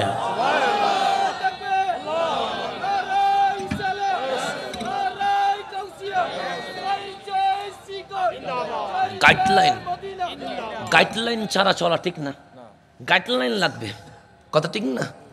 যেমন আমরা নামাজ পড়ি কি পড়ি না? পড়ি। সিদ্দিক আকবর পড়ছে কি পড়ে নাই? তো উনিও নামাজ পড়ছে, আমিও নামাজ পড়ছি, আমি কি সাহাবী হয়েছি? সিদ্দিক আকবর রোজা রাখছে কি রাখে নাই? আমরা রাখছি কি রাখি নাই? তো সিদ্দিক আকবরও রোজা রাখছে, আমরাও রোজা রাখছি, আমরা কি সাহাবী হয়েছি? হয় নাই। সিদ্দিক আকবর দান করছে কি করে নাই? করছে। আমরাও দান করছি কি করি নাই? করছি। আমরা কি সাহাবী হয়েছি? সিদ্দিক আকবর কোরআন পড়ছে কি পড়ে নাই? পড়ছে। আমরাও কোরআন পড়ছি কি পড়ি নাই? পড়ছি। আমরা কি সাহাবী হয়েছি? তাহলে কোরআন পড়ার নাম সাহাবী নয়, নামাজ পড়ার নাম সাহাবী নয়, রোজা রাখার নাম সাহাবী নয়, জিহাদ করার নাম সাহাবী নয়। তো সাহাবী কারে কয়? সে নবী যাকে খুশ নজরে দেখেছে তাকেই তো সাহাবী বানাই দিছে। এটার নাম গাইডলাইন। এটার নাম কি? তাবিইন। ওনারা কি? ওনারাও তো মানুষ ছিলেন। তা আমরা কি তাবি হব? না। তো তাবি কেমনে হয়? যে সাহাবী যাকে দেখেছে তিনিই তাবিন হয়ে গেছে। তাহলে এরকম একটা গাইডলাইন আছে না? নাই? আছে। সেই জন্য এলম কিতাব থেকে আসে না, এলম কোত্থেকে আসে না? এলম এটা থেকে আসে। সনদ, সনদ আমরা যে বলি হাদিস সহি বলি কি বলি না? হাদিস দঈফ বলি কি বলি না? এগুলো কোত্থেকে আসছে? এগুলো কিতাব দিয়ে আসে নাই, কলম দিয়ে আসে নাই, এগুলো বক্কের কারণে আসছে। সিলসিলা, এটার নাম কি? সিলসিলা ছাড়া কখনো হবে? আল্লাহ যেন আমাদেরকে বুঝার তৌফিক দান করে। গাইডলাইন ছাড়া চললে আমরা মিস্টেক হয়ে যাব। যেমন আমি আপনাকে বুঝাই, আমার বাবারা, যেমন আমার আব্বা, যেমন শেরে মিল্লাত আল্লামা মুফতি ওবায়দুল হক নাইমি রহমতুল্লাহি আলাই, যেমন উস্তাজুল উলামা আল্লামা জালালউদ্দিন আল কাদেরী রহমতুল্লাহি আলাই, যেমন অধ্যক্ষ আল্লামা এম এ জলিল রহমতুল্লাহি আলাই, যেমন আল্লামা আবেদ শাহ আল মুজাদ্দিদি রহমতুল্লাহি আলাই, যেমন আল্লামা নুরুল ইসলাম হাশিমি ইমাম আহলে সুন্নাত রহমতুল্লাহি আলাই। ওনারা মাহফিল করেছেন কি করেন নাই? করছেন। ওনাদের মাহফিলে দেখতাম দাড়ি সাদা হয়ে গেছে, এরকম মুরব্বী 40-50 জন বসা। যুবকদের অ্যাক্টিভিটি আমি দেখি নাই। যখন আমার বয়স তো ছোটো ছিলাম, তখন আমি বাবার সাথে কয়েকটা মাহফিলে গেলে দেখতাম সবগুলো দাড়ি পাকনা মুরব্বীরা কি হতো, মাহফিলে আসতো আর বাচ্চারা থাকতো। কিন্তু যুবক মাহফিলে 1 হইতে 2টা, তার চেয়ে বেশি যুবক আমি দেখি নাই। কিন্তু আপনাকে যদি বলি এখান থেকে শেষ পর্যন্ত দেখেন, দেখবেন 3 জন মুরব্বী হলে 100 জনে 97 জন যুবক বসে আছে। কথা ঠিক না? তাহলে একটা বিশাল বিপ্লব হয়েছে কি হয় নাই? হয়েছে, পরিবর্তন হয়েছে। কিন্তু আপনি একটু ভেবে দেখলে দেখবেন ওনাদের যেই কাল ছিল সেই কালে ফিতনা ছিল না, সেই কালে হেদায়ত ছিল। কিন্তু আমাদের কালে মানুষ তো বেশি হয় কিন্তু ফিতনা বেড়ে গেছে। কথা ঠিক না? দলে দলে গ্রুপিং, এত গ্রুপ আগে ছিল। আজকে থেকে 5 বছর আগে জীবনে কেউ শুনে নাই তারাবির নামাজ 8 রাকাত। শুনছে কেউ? আজকে থেকে 8 বছর আগে কেউ শোনে নাই, তা সবে বরাত নাই, এটা শুনছেনি। আজকে থেকে 3 বছর আগেও কেউ জানে না বিতিরের নামাজ 3 রাকাত নয় 1 রাকাত। কথা ঠিক না? তাহলে বর্তমান সময়ে মানুষ মাহফিলে বেশি, কিন্তু ফিতনা তার চেয়ে আরো বেশি। ফিতনা তার চেয়ে আরো বেশি। এখন দেখবেন মসজিদে মারামারি। আমি কে নামাজ পড়ে না তার নামাজের দাওয়াত দিই নাই, ওই যে নামাজ পড়ে আমি তার পিছনে লাগছি। কথা ঠিক না? আমি অবাক হয়ে যায়, বাংলাদেশে যে ফিতনা নিজের চোখে দেখতেছি, এরকম ফিতনা আমি এতগুলো দেশে গেলাম কোথাও দেখি নাই। আমি একটা গল্প বলে আপনাকে, বাস্তবতা। আমাদের চট্টগ্রামের মানুষ বেড়াতে গেল সিলেটে। কোথায়? সিলেটে মাগরিবের সময়। সে গেছে জাফলং দেখবে, চা বাগান দেখবে। তো চা বাগান দেখে হাঁটতে হাঁটতে হোটেলের দিকে যাচ্ছে। কিসের সময় বললাম? মাগরিবের সময়। এখন মাগরিবের নামাজ মসজিদে হচ্ছে। এখন মসজিদের ভেতরে গ্রুপ হয়ে গেছে 2টা। কয়টা? 2টা। কি 2টা কি নিয়ে আসছে? দোয়াল্লিন না জোয়াল্লিন। আমরা সূরা ফাতিহা পড়ি না, গায়রিল মাগদুবি ওয়ালা দলিন বলি কি বলি না? এখন সিলেটের মধ্যে গ্রুপ 2টা, একটা বলে দলিন আর একটা বলে জোয়াল্লিন। এখন 2 গ্রুপ মুসল্লি এক মসজিদ বাজি গেছে দোয়াল্লিন জোয়াল্লিনের সাথে, জোয়াল্লিন দোয়াল্লিনের সাথে। এখন এমন হাতাহাতি বাড়লো, এক গ্রুপ আর এক গ্রুপে দৌড়ায়া মসজিদ থেকে কি করে ফেলছে, বাইরে করছে। বাইরে করে দৌড়লো। এখন যে চট্টগ্রাম থেকে গেছে এটা তো নামাজ পড়ে নাই। এখন মসজিদের ভিতর যে কাহিনী হইল ও জানেনি। মসজিদে যে কাহিনী হইল, যে পড়ে গেছে নি কোনো চাই না, বা বসেন, অসুবিধা না, আসতে দেন, চাই না, আলহামদুলিল্লাহ। হ্যাঁ, তো এখন মসজিদ থেকে যে বের হইলো 2 দলে, চট্টগ্রাম থেকে যে গেছে এ তো মাগরিবের নামাজ কি করে নাই, পড়ে নাই। তো সে কি জানেনি এখানে কি জিয়ে মারামারি হয়েছে। এখন 2 গ্রুপ যখন দিছে দৌড়, সবার মাথায় কি আছে? টুপি আছে। এখন এই চট্টগ্রামের মানুষ তো আগাও বুঝে নাই, মাথাও বুঝে নাই। যখন দেখলো পাবলিক দৌড়ে, টুপিওয়ালা যখন দৌড়ছে, এ মনে করছে পিছনে কোনো বিপদ, এও দিছে দৌড়। এখন এ তো আগাও জানেন না, মাথাও। এখন এই যখন দৌড় দিছে, এক গ্রুপ তার দড়ি ফেলছে, ধরি বসাই বলে তুই দোয়াল্লিন না জোয়াল্লিন।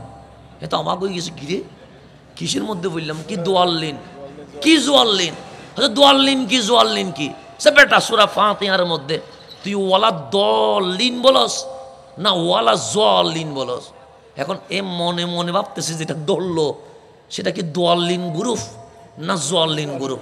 যদি দোয়াল্লিন বলি, গ্রুপ যদি জোয়াল্লিন হয় তাহলে মাইরটা একটাও মাটিতে পড়বে না। আবার যদি জোয়াল্লিন বলি, গ্রুপ যদি কি হয় তাও তো মায়ের। এখন কোনটা বলবো? বেচারা ভাবতে ভাবতে বলছে, দেখ মিয়া কিসের দোয়াল্লিন কিসের জোয়াল্লিন, আমি তো নামাজই পড়ি না। আমি কি পড়ি না? নামাজ পড়লে না দোয়াল্লিন অথবা জোয়াল্লিন, আমি কি পড়ি না? তার নামাজ পড়ি না বলছে, ছেড়ে দিছে। দেখেন নামাজ পড়ে না, এটা নিয়ে কোনো কি নাই, আফসোস নাই। ওই মসজিদের ভিতরে দোয়াল্লিন না জোয়াল্লিন এটা নিয়ে মারামারি করতেছে। নামাজ পড়ে সেখানে ডিস্টার্ব করি, কিন্তু নামাজ পড়ে নাই তারা নামাজের দাওয়াত দেয় না। আমাদের সেই জন্য পীরে বাঙ্গাল হুজুর বেলায়েতের নজরে দেখতেছে, হ্যাঁ নামাজ পড়তেছে ডিস্টার্ব ওখানে, কিন্তু বেনামাজিকে তো কেউ নামাজের। তখন বললেন দাওয়াতে খায়ের, নিজেও নামাজ পড়ো, পরিবারকেও নামাজ পড়ো, সমাজকেও নামাজের দাওয়াত দাও। এটার নাম পরিবর্তন। তা আল্লাহ যেন আমাদেরকে বুঝার তৌফিক দান করে। এখন আমি বললাম আল্লাহ কেমন অপেক্ষা করছে, তা আল্লাহর রসুল বললেন, বুখারী মুসলিম মুত্তাফাকুন আলাইহি, আল্লাহর নবী বলেন ওই মানুষটার আনন্দ কেমন হবে। সাহাবায়ে কেরাম বলেন, নবীরে কোন মানুষ? সে একজন মানুষ নিজের দেশ থেকে প্রবাসে রওনা হলো, তখন তো আর বিমান নাই, হেলিকপ্টার নাই, রকেট নাই, মানুষ রওনা হবে কি দিয়ে? অট দিয়ে। তখন মানুষ চাইতো কি দিয়ে? অট দিয়ে। এখন এই প্রবাসী মানুষ পানিও নিল, খাবারও নিল, কাপড়ের ব্যাগও নিল, সব ওটের উপর নিয়ে রওনা হলেন। এখন একটা দেশ থেকে আর একটা দেশে যাইতে সপ্তাহ লেগে যাবে। যেমন আপনি যদি মক্কা থেকে ফিলিস্তিনে ওটে করে যান, আপনার যাইতে 7 দিন লাগবে। কদিন লাগবে? এখন মাঝখানে মরুভূমি আছে না নাই? মরুভূমি মানে এরকম রাস্তার মতো, যেখানে কোনো কি নাই, গাছ নাই, যেখানে কোনো পানি নাই, যেখানে কোনো খাবার নাই। তো আল্লাহর রসুল বললেন কোনো এক মানুষ, যেমন ধরেন বোঝার জন্য, মক্কা থেকে কোথায় যাবে? ফিলিস্তিনে যাবে। এখন উনি উঠলেন কিসের উপরে? ওঁটের উপরে। এখন ওঁট চলতে চলতে একদিন, 2 দিন, 3 দিন গিয়ে মরুভূমির মাঝখানে। কোথায়? এখন মানুষ একটা সফর করলে ক্লান্ত হয় কি হয় না? যেমন আমরা তো ওঁট দিয়ে সফর করছি না, আমরা তো গাড়ি দিয়ে সফর করছি, কিন্তু আমি ব্যক্তিগতভাবে খুবই ক্লান্ত। যদি বলেন কেমনে?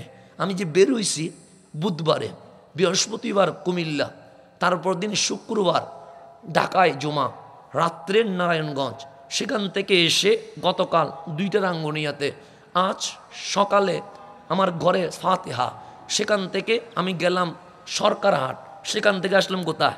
এখানে। তো একটা মানুষ আর বসার কোনো জায়গা পাইছেনি, তো অটোমেটিক আমি ক্লান্ত। সেই জন্য আমি আমার মতো করে যেটা কথা বলবো সেটা আর পারছি না, কারণ শরীর আর সাপোর্ট দিচ্ছে না।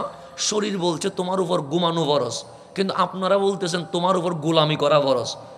শরীর বলতেছে ঘুমানো বরস, আর আপনি বলছেন গোলামি বরস। হঠাৎ করে ইমামে আলী মাকামকে জিজ্ঞেস করলাম, ইমামে আলী মাকাম, ইমাম হুসাইন বলে, তুমি যদি হুসাইনি হও, গর্দান যতদিন শরীরে আছে বিশ্রাম নয়, গোলামি করা ফরজ। গোলামি করা ফরজ, সেই জন্য বিশ্রামের, সেই জন্য হুজুরও বলেছেন দুনিয়া আরাম কি জায়গা নেই। দুনিয়াটা আরামের জায়গা নয়, এটা কিসের জায়গা? পরিশ্রম করার জায়গা। সেই জন্য আমরা পরিশ্রম করছি, বাকিটা আল্লাহ এবং রসুল জানেন। এর চেয়ে আমরা বেশি কিছু বলতে পারবো না। এখন এই মানুষটা সফর করলো কয়দিন? 3 দিন। তাহলে দেশ থেকে 3 দিন সফর করে মাঝখান বরাবর চলে গেছে কোথায়? এখন ওইখানে যেতে আরো 4 দিন লাগবে।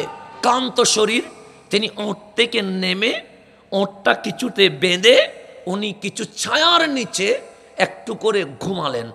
ঘুম থেকে উঠে দেখে ওঁট যেখানে বেঁধেছিল ওঁটটা নাই, কোথায় পালিয়ে গেছে। এখন মরুভূমির মাঝখানে মানুষ নাই যে মানুষ খুঁজে দিবে, ফেসবুক নাই যে পোস্ট দিবে, ইউটিউব নাই ভিডিও আপলোড দিবে, পানি নাই পানি পান করবে, গাছ নাই যে ফল খাবে, এরকম কোনো কিছু আসেনি। বেচারা পাগলের মতো হয়ে গেছে, এক পাহাড় থেকে আরেক পাহাড় দৌড়ছে। আইনাল জাবাল ওঠ কই, আইনাল জাবাল ওঠ কই, এরকম পাহাড় 3-4টা দৌড়ে দুর্বল হয়ে গেছে। যেখানে ওঠ হারায়া গেছে সেখানে এসে একটা পাথরে হেলান দিলেন, চোখ দিয়ে পানি পড়ছে। কেন? এখানে তো আমাকে কেউ খাবার দিবে না, এখানে মানুষ নাই আমি আশ্রয় নিব, এখানে আমার এমন কেউ নাই যে আমাকে সাহায্য করবে। এখন ওঁট থাকলে তো ওঁটেই তো পানিগুলো উপরে ছিল, খাবারগুলো ছিল, এখন তো পানিও নাই খাবারও নাই। এখন সে পাথরে হেলান দিয়ে কনফার্ম হয়ে গেছে আমাকে না খেয়ে এখানে কি করতে হবে? মরতে হবে, কারণ এখানে তো আর কিছু করার নাই, এখন নিশ্চিত আমার মৃত্যু। সে পাথরে হেলান দিয়ে কাঁদছে, হঠাৎ করে চোখটা লেগে আসছে, তন্দ্রা আসলো। কিছুক্ষণ পর যখন চোখ করলো, দেখলো হারানো ওট তার চোখের সামনে দাঁড়িয়ে আছে। কেমন লাগবে? আল্লাহ রসুল জিজ্ঞেস করছে কেমন লাগবে? সাহাবায়ে কেরাম বলে, যার মৃত্যু নিশ্চিত ছিল সে যখন ওট পাইছে তখন তো তার মনে হবে সে আবার নতুন জীবন পেয়েছে। তার ওই আনন্দ লিখে সাহিত্য দিয়ে কবিতা দিয়ে বোঝানো সম্ভব নয়। সেই জন্য যার মা আছে সে বুঝবে না মাটা থাকা কত নিয়ামত, যার নাই সে বুঝে। কথা ঠিক না? যার বাবা নাই সে জানে বাবা না থাকা কি জিনিস, যার বাবা আছে সে কি বুঝবে না? বুঝবে না। সেই জন্য যার জীবন আছে সে বুঝবে না নিঃশ্বাসের মূল্য কারে কয়। যে আইসিইউতে গেছে তারে জিজ্ঞেস করেন, কথা ঠিক না? যার পা নাই তারে জিজ্ঞেস করেন পা কারে কয়, যার চোখ নাই ওরে জিজ্ঞেস করেন চোখ কারে কয়। সেই জন্য যারা নতুন জীবন পায় এটা আপনি বুঝাইতে পারবেন না। আমার মা ইন্তেকাল করেছেন, 10 মাস হয়ে গেছেন, তো আমার মা আরও 1 মাস আগে মারা যাওয়ার কথা। আইসিইউতে ঢুকে গেছে, উনি কনফার্ম ছিলেন ওনার ইন্তেকাল হয়ে যাবে, উনি ক্যান্সার রোগী ছিলেন, অলরেডি ওনার সাকারাতের বিছানা, মানে ওনার যেটা জান চলে গেলে যেরকম মানুষ দাপ দাপ করে ওই রকম অবস্থায় ছিল, মানে 1 মাস ইন্তেকালের 1 মাস আগে। তো আমার মা আবার হুজুর কিবলাই আলমের মুরিদ ছিলেন, বেশি ওয়াফাদার ছিলেন। তিনি বলতেন আমার ডাক্তারের নাম জামিয়া দানবাক্স, এটা ওনার বিশ্বাস ছিলেন, ওনার এটা আকিদা ছিলেন। এমন আমরা আলহামদুলিল্লাহ এটার একটা ফলাফল পাইছি। কোনো ক্যান্সার রোগী 8 বছর বাঁচছে এরকম প্রমাণ আছে? আমার আম্মার যখন ক্যান্সার ধরা পড়েছে তখন 4 স্টেপে, কিন্তু আমার মা ওই ক্যান্সার নিয়ে দুনিয়ার জমিনে 8 বছর ছিলেন। এতটুকু পাইছে, 8 বছর আগে চলে যেতেন, কিন্তু আলহামদুলিল্লাহ 4 স্টেপ নিয়ে যেখানে গিয়েছি, সেটা ইন্ডিয়ার কলকাতা হোক, চেন্নাই হোক, এবং এই কাগজগুলো আমরা অনেক জায়গায় পাঠিয়েছি, সব জায়গায় বলছেন আনিয়েন না, বাঁচবে না। তো যেদিনই ধরা গিয়েছে তারপরে বলছে 2 মাস বাঁচবে, কিন্তু আমার মা যেদিন ক্যান্সার ধরা পড়েছে 4 স্টেপে, কিন্তু 8 বছর আমার মা দুনিয়াতে ছিলেন। তো তার 1 মাস আগে আমার মায়ের সাকারাতের বিছানা শুরু হয়ে গেছিল। তো উনি আল্লাহর কাছে দোয়া করেছিলেন, মাওলা আমাকে 1 মাস সময় দাও। কয় মাস? ঠিক আমার মা ওই দিন থেকে বরাবর 1 মাস দুনিয়াতে বাঁচছেন, 1 মাস। তো উনি মৃত্যু থেকে যখন ফেরত এসেছেন, তো উনি আমাদেরকে বলছেন যে নতুন জীবনে ফিরে আসা, এটা তোমাকে আমি কখনো বক্তব্য দিয়ে বুঝাইতে পারবো না। তো যে ওট খুঁজে পেয়েছে সে জানে আনন্দ কারে কয়। তা আল্লাহর হাবিব বলেন, মরুভূমির মাঝখানে ওট হারিয়ে যাওয়ার পর যখন মৃত্যু নিশ্চিত, সেই সময়ে প্রতীক ওট ফেরত পেলে যেরকম খুশি হয়, গুনাহগার বান্দা আল্লাহর দরবারে ফিরে আসলে আল্লাহ বান্দাকে খুঁজে পেয়ে এর চেয়ে আরো বেশি খুশি হয়ে যায়। তাহলে আল্লাহ অপেক্ষায় আছে না নাই? ইন্তজারে আছে, ফিরে আয়। সেই জন্য গাউসিয়া কমিটি বাংলাদেশ আপনাকে নাচের আসর দেয় নাই, নাট্যমঞ্চের আসর দেয় নাই, আপনাকে সিনেমা হল শিখায় নাই, নায়ক নায়িকার বক্তা হওয়ার কোনো শিক্ষা স্টাডি আপনাকে দেয় নাই। গাউসিয়া কমিটি বাংলাদেশ আপনাকে এই নিউজটা দিয়েছে, তুমি যেই পথে ছিলা ওই পথটা দাজ্জাল ইবলিসের ছিল, আমরা গাউসিয়া কমিটি তোমাকে রহমানের পথে ডাকছি। কথা ঠিক না? আমরা ডাকছি কোন দিকে? রহমানের দিকে, আল্লাহর দিকে আসো। আমার হুজুর কিবলা জীবনে বলেছে 100 বার তাহেশা বলিও, বলছে নি? বলছে, কিন্তু বলছে 100 বার লা ইলাহা ইল্লাল্লাহ বলিও, বলছে না? আমার পীরে বাঙ্গাল কি কখনো বলেছে এ তোরা 200 বার পীরে বাঙ্গাল বলিস? বলছে? বলছে যে তুই ফজরের নামাজের পর 100 বার দুরূদ শরীফ পড়িস, বলছে কি বলে নাই? বলছে। তা আল্লাহর জিকির করলে লাভ কি হুজুর কিবলার না আপনার? আপনার না। দুরূদ শরীফ পড়ছেন কে? আপনি। লাভ কার? আপনি শুধুমাত্র এইটুকু বুঝে রাগ করবেন না, নেইমার ব্যথা পেয়েছে। বাংলাদেশের ব্রাজিলের সাপোর্টার নেইমারের ব্যথায় কান্না করেছে, অনেকেই লাইভও দিয়েছে কান্না করে করে, আছে না? আমি কি মিথ্যা বলছি? তো আমি আপনি যে কাঁদলাম নেইমারের জন্য, নেইমার কি আমার নাম জানে? বাবার নাম, অ্যাড্রেস? তো যার জন্য কাঁদলাম সে কিন্তু আমারে চিনে নাই। ফাইনালে আর্জেন্টিনা জিতলো, মেসি হাসলো, কোথায় কুয়াশা, কোথায় ঠান্ডা, কোথায় রাত 1টা, মিছিল বাড়িয়েছে কি হয় নাই? তো মেসির জন্য হাসলাম, মেসি কি আমার নাম জানে? বাবার নাম জানে? অ্যাড্রেস জানে? তাহলে মেসিও আমারে চিনে না, নেইমারও আমাকে। কিন্তু আপনাকে শাইন শাহে সিরকোটের আওলাদ বলছে, ও নবীর উম্মত দরুদ পড়, দরুদ পড়। আমার রসুল বললেন, উম্মত তুমি দরুদ পড়তে দেরি, তোমার নাম, তোমার বাবার নাম, তোমার সম্পূর্ণ অ্যাড্রেস সোনার মদিনার রওজা পাকে চলে আসে। তাহলে নবী আপনারা চিনে না? না চিনে? তা আপনাকে এমন একটা জাতের সাথে সম্পর্ক করিয়ে দিচ্ছে যে যার জন্য কাতলা সে তোমারে চিনে না, যার জন্য হাসলা সে তোমারে চিনে না। কিন্তু আমি আওলাদ রাসূল তোমাকে দরুদ সালামের শিক্ষা দিলাম, পড়তে দেরি, তোমার নবী তোমাকে চিনতে দেরি করে না। তো লাভ করছে।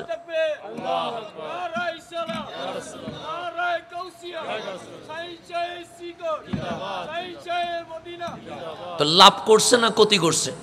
বাস আমার কথাকে আমি এন্ডিংয়ে নিয়ে আসছি, এটা গভীরভাবে খেয়াল করবেন। এখানে কি এরকম কেউ আছে যে 5টা খুন করছে? এরকম কেউ আসেনি? নাই। এরকম কেউ আছে 10টা খুন করছে? মানে একটা খুন করছে এরকমও কেউ নাই। থাকলেও থাকতে পারে, সমস্যা নেই। এরকম আছে না অনেকে, একটা খুন করছে, 2টা খুন করছে, আছে না? আল্লাহর রসুল বলছেন, বুখারী মুসলিম মুত্তাফাকুন আলাইহ, বনি ইসরাইল একটা ডন ছিল যে খুন করেছে 99টা খুন করছে। কয়টা খুন? তার মানে এরশাদ শিকদার চেয়ে আরো বড় কথা, ঠিক না? 99টা খুন করে এক আল্লাহওয়ালা মানে নামাজি বান্দার কাছে গেছে, আমি কে চিনি? উনি বলেন চিনি না। আমি এই অঞ্চলের ডন, মারতে মারতে তরবার দিয়ে 99টারে কি করছি? খুন করছি। এখন বেচারা নামাজি মানুষ, উনি বলছে তাহলে তোমার সাথে তো আমার কোনো সম্পর্ক নাই, তুমি কেন আসলা? এখন সে বলতেছে হাল্লি তওবা, কারণ আমি তো 99টা খুন করলাম, আজকে না হয় কালকে তো আমাকে মরতে হবে, রহমানের সামনে তো দাঁড়াইতে হবে, আমার কি তওবা আসেনি? তওবা করার কোনো সুযোগ আছে? ওই নামাজি বান্দা বলে, বেটা 99টা খুন করি, তোর কেমন সাহস, তুই আবার বলতেছস তোর জন্য তওবা আছে? লা, তোর কোনো তওবা নাই। এখন সে তরবার দিকে তাকায়া কয়, 99টা খুন করলে যদি তওবা না হয়, 100টা করতে সমস্যা কি? এক কোপ দিয়ে মারে দিছে। মাইল্য কয়টা? আপনি ক্রিকেটে রানে 100 করেন, সে গুলে 100 করে। বনি ইসরাইলে সে বলে আমি 100 করবো খুনের উপরে। খুনের উপর কয়টা মার দিয়েছে? বরাবর 100 ফিল আপ করি ব্যাট দেখাই দিছে। আমি কয়টা মারছি? 100টা।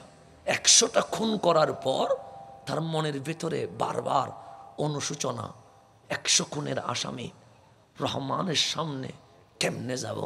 গেলেন এক আল্লাহর ওলির দরবারে, গিয়ে বললেন রজুলুন সালেহ, হাদিসের মধ্যে আসছে একজন আল্লাহর ওলির দরবারে গেছে, গিয়ে বললেন আমাকে চিনেন? আল্লাহর ওলি হাসি দিয়ে বলে চিনি। আমি কে? তুমি হচ্ছে সে যার চেয়ে এই এলাকায় জঘন্য আর কেউ নাই। চিনেন তো? আমার চিনি। তুমি আমার কাছে কেন আসছো? আমি 100টা খুন করেছি, আমার আজ বড় অনুশোচনা জাগ্রত হয়েছে, আমি তওবা করতে চাই, আমার জন্য কি কোনো তওবা আছে? আল্লাহর ওলি ডাক দিয়ে বলেন নাম, হ্যাঁ আছে। তোমার জন্য কি আছে? তবে তোমার যে সাম্রাজ্য, তোমার যে এলাকা, এটা খুনের এলাকা, তোমার যে এলাকা এটা মাদকের এলাকা, তোমার যে এলাকা এটা গুনার এলাকা, জেনার এলাকা, তুমি এখানে ভালো হইতে চাইলেও বন্ধুরা তোমাকে ভালো হতে, তো আমি কি করব? তুমি চলে যাও, ইজহাব ইলা কারিয়া, এমন একটা গ্রামে যাও যে গ্রামে as-সালেহীন আল্লাহর ওলিরা বসবাস করে। তখন আল্লাহর ওলি বললেন অমুক গ্রামে চলে যাও, সেখানে কোনো খুনি নাই। অমুক গ্রামে চলে যাও, সেখানে কোনো মাদকসেবী নাই। অমুক গ্রামে চলে যাও, সেখানে কোনো জেনাখুর নাই। সবাই আল্লাহর প্রিয় বান্দা।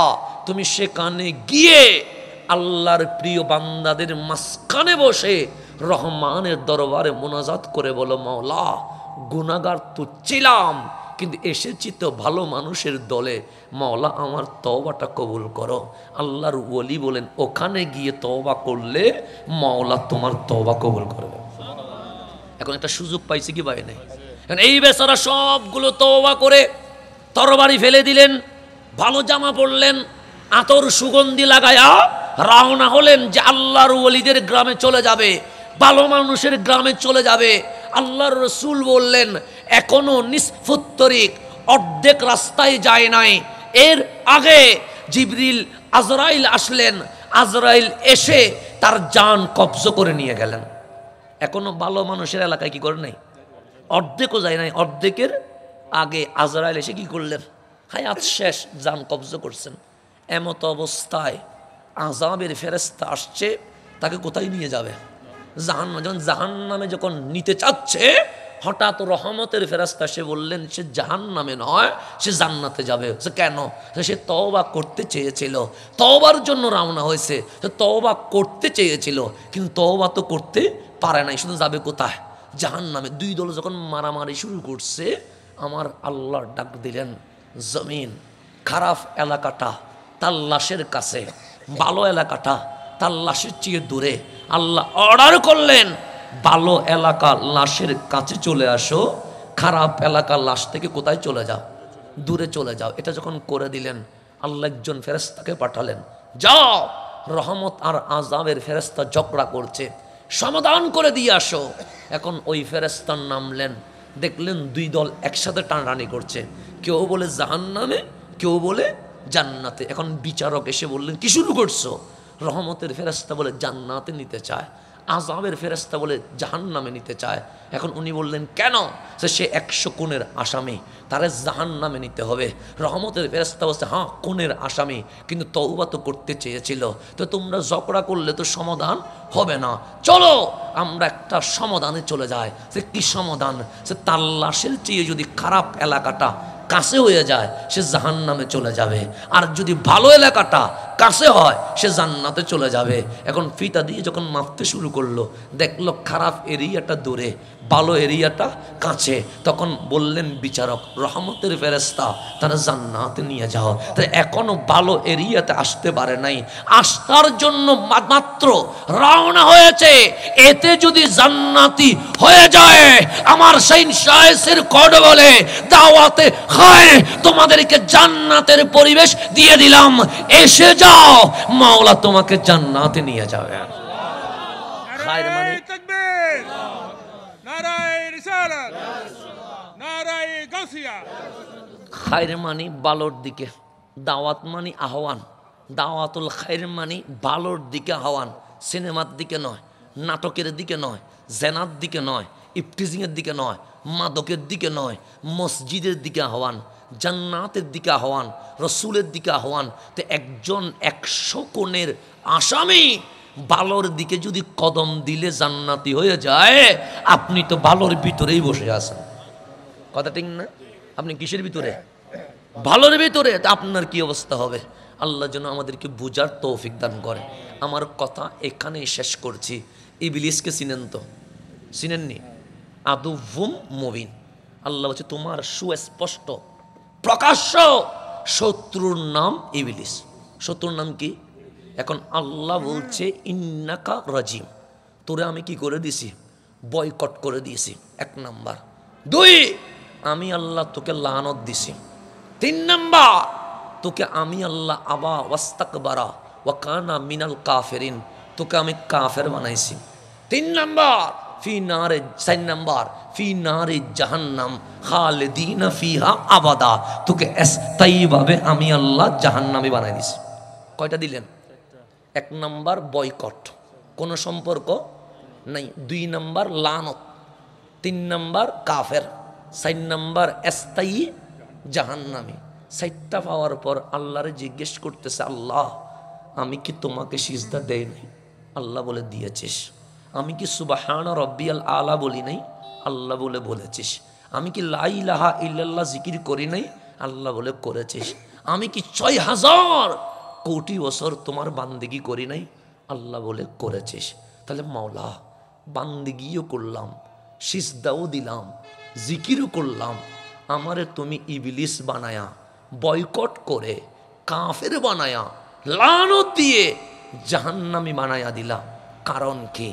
আল্লাহ বলে ইবাদত বান্দেগি আছে, তবে তোর ভেতরে আদব নাই, তুই বেয়াদব। আমি আল্লাহ বেয়াদব পছন্দ করি না। আমি আল্লাহ কি পছন্দ করি না? তো বেয়াদব কোন জায়গায়? তো তুই আমার খলিফাতুল্লাহ, আমার সফিউল্লাহ আদম আলাইহিস সালামের সাথে বেয়াদবি করেছিস। তা আল্লাহ বলছেন বেয়াদবকে কি করি না? পছন্দ করি। সেই জন্য তরিকত, আমরা যারা তরিকত মানি, আমরা আগে সবক হচ্ছে আদব। আগে সবক কে? আদব। কেন? বেয়াদবের আমল মওলা কি করে না? কবুল করে না। যখন ওকে বের করে দিচ্ছে, আল্লাহর উপর আর কথা বলার সুযোগ আছে? এখন বললেন, মওলা তোমার বিচারের উপর আর কোনো ক্ষমতা নাই, মালিক ইয়াউমিদ্দিন, কোনো সুযোগ নাই।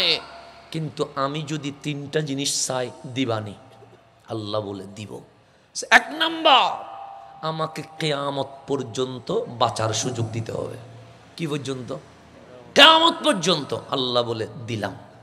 2 নাম্বার, 1 মিনিটের ভেতরে পুরা বিশ্ব বিচরণ করার ক্ষমতা দিতে হবে। আল্লাহ বলে দিলাম। 1 নাম্বার দিছি কি? কিয়ামত পর্যন্ত বাঁচার সুযোগ। 2 নাম্বার, মিনিটের ভেতরে পুরা বিশ্ব কি করতে পারবে? বিচরণ করতে পারবে। এই 2টা যখন বলল দিলাম। 3 নাম্বার, যেই আদমের কারণে আমি আজ পথভ্রষ্ট হয়ে গেলাম, আমি আজ কাফের জাহান্নামী হয়ে গেলাম, সেই বনি আদমের রগে রগে হেঁটে কলবের উপর বসে তাকে যেন ধোঁকা দিতে পারি, এই ক্ষমতাটা দিতে হবে। আল্লাহ বলে দিলাম। কয়টা দিছে? 1, কিয়ামত পর্যন্ত থাকবে। 2, মিনিটের ভিতরে বিমান লাগবে না, মিনিটের ভিতরে কি করবে? বিশ্ব ভ্রমণ করবে। 3, আপনার আমার রগে রগে হেঁটে কলবের উপর বসে গুনাহগুলো যেন ভালো লাগে। যেমন খেলা দেখবো যেন বেশি ভালো লাগে, সিনেমা দেখবো যেন বেশি ভালো লাগে, অশ্লীল ভিডিও দেখবো যেন বেশি ভালো লাগে, নামাজ পড়তে গেলে যেন বিরক্ত লাগে, কোরআন পড়তে গেলে যেন বিরক্ত লাগে। এরকম লাগে কি লাগে না? যেমন আমরা জুমার নামাজে মসজিদে আসি, ইমাম যদি কেরাত লম্বা করে আমাদের মাথা গরম হয়ে যায়, হয় না? ইমাম বলছে আসসালামু আলাইকুম ওয়া রাহমাতুল্লাহ, একদিকে দিছে, আর একদিকে দেওয়ার আগে অর্ধেক মসজিদ খালি হয়ে গেছে। এরকম হয় কি হয় না? কারণ মসজিদে আসলে কখন বের হব, কখন বের হব। ইমাম যদি রুকু সিজদা একটু তারা মানে আস্তে আস্তে করে তখন রাগ করেন। হাফেজে কোরআন যদি তারা একটু দেরি করে, সেটা কি রাখছস? এটা তো স্পিরিট নাই। স্পিরিট হইলে এটা ভালো, আস্তে হইলে এটা খারাপ। তাহলে আমাদের ভালো কাজে বিরক্ত লাগে কি লাগে না? পড়তে বসলাম, 2 মিনিট পড়ছি, একটু 5 মিনিট ফেসবুকটা দেখি না, ফেসবুকে ঢুকছি, রাত 10টা বাজে গেছে, খবর নেই। কথা ঠিক না? তো এগুলো করাই কে? ইবলিস। আল্লাহ আদুউম মুবিন, তোকে সিনেমা হলে নিয়ে যাবে, নাটক দেখাবে, কিন্তু সে দায়ভার নিবে? দায়ভার নিবে না। ইবলিস বলবে আমি কি জানি, তোমার বান্দা করছে, দায়ভার নিবে না। তো এখন এগুলো করাবে। তো আল্লাহ বলছে তোকে আমি কিয়ামত পর্যন্ত বাঁচার অধিকার দিলাম।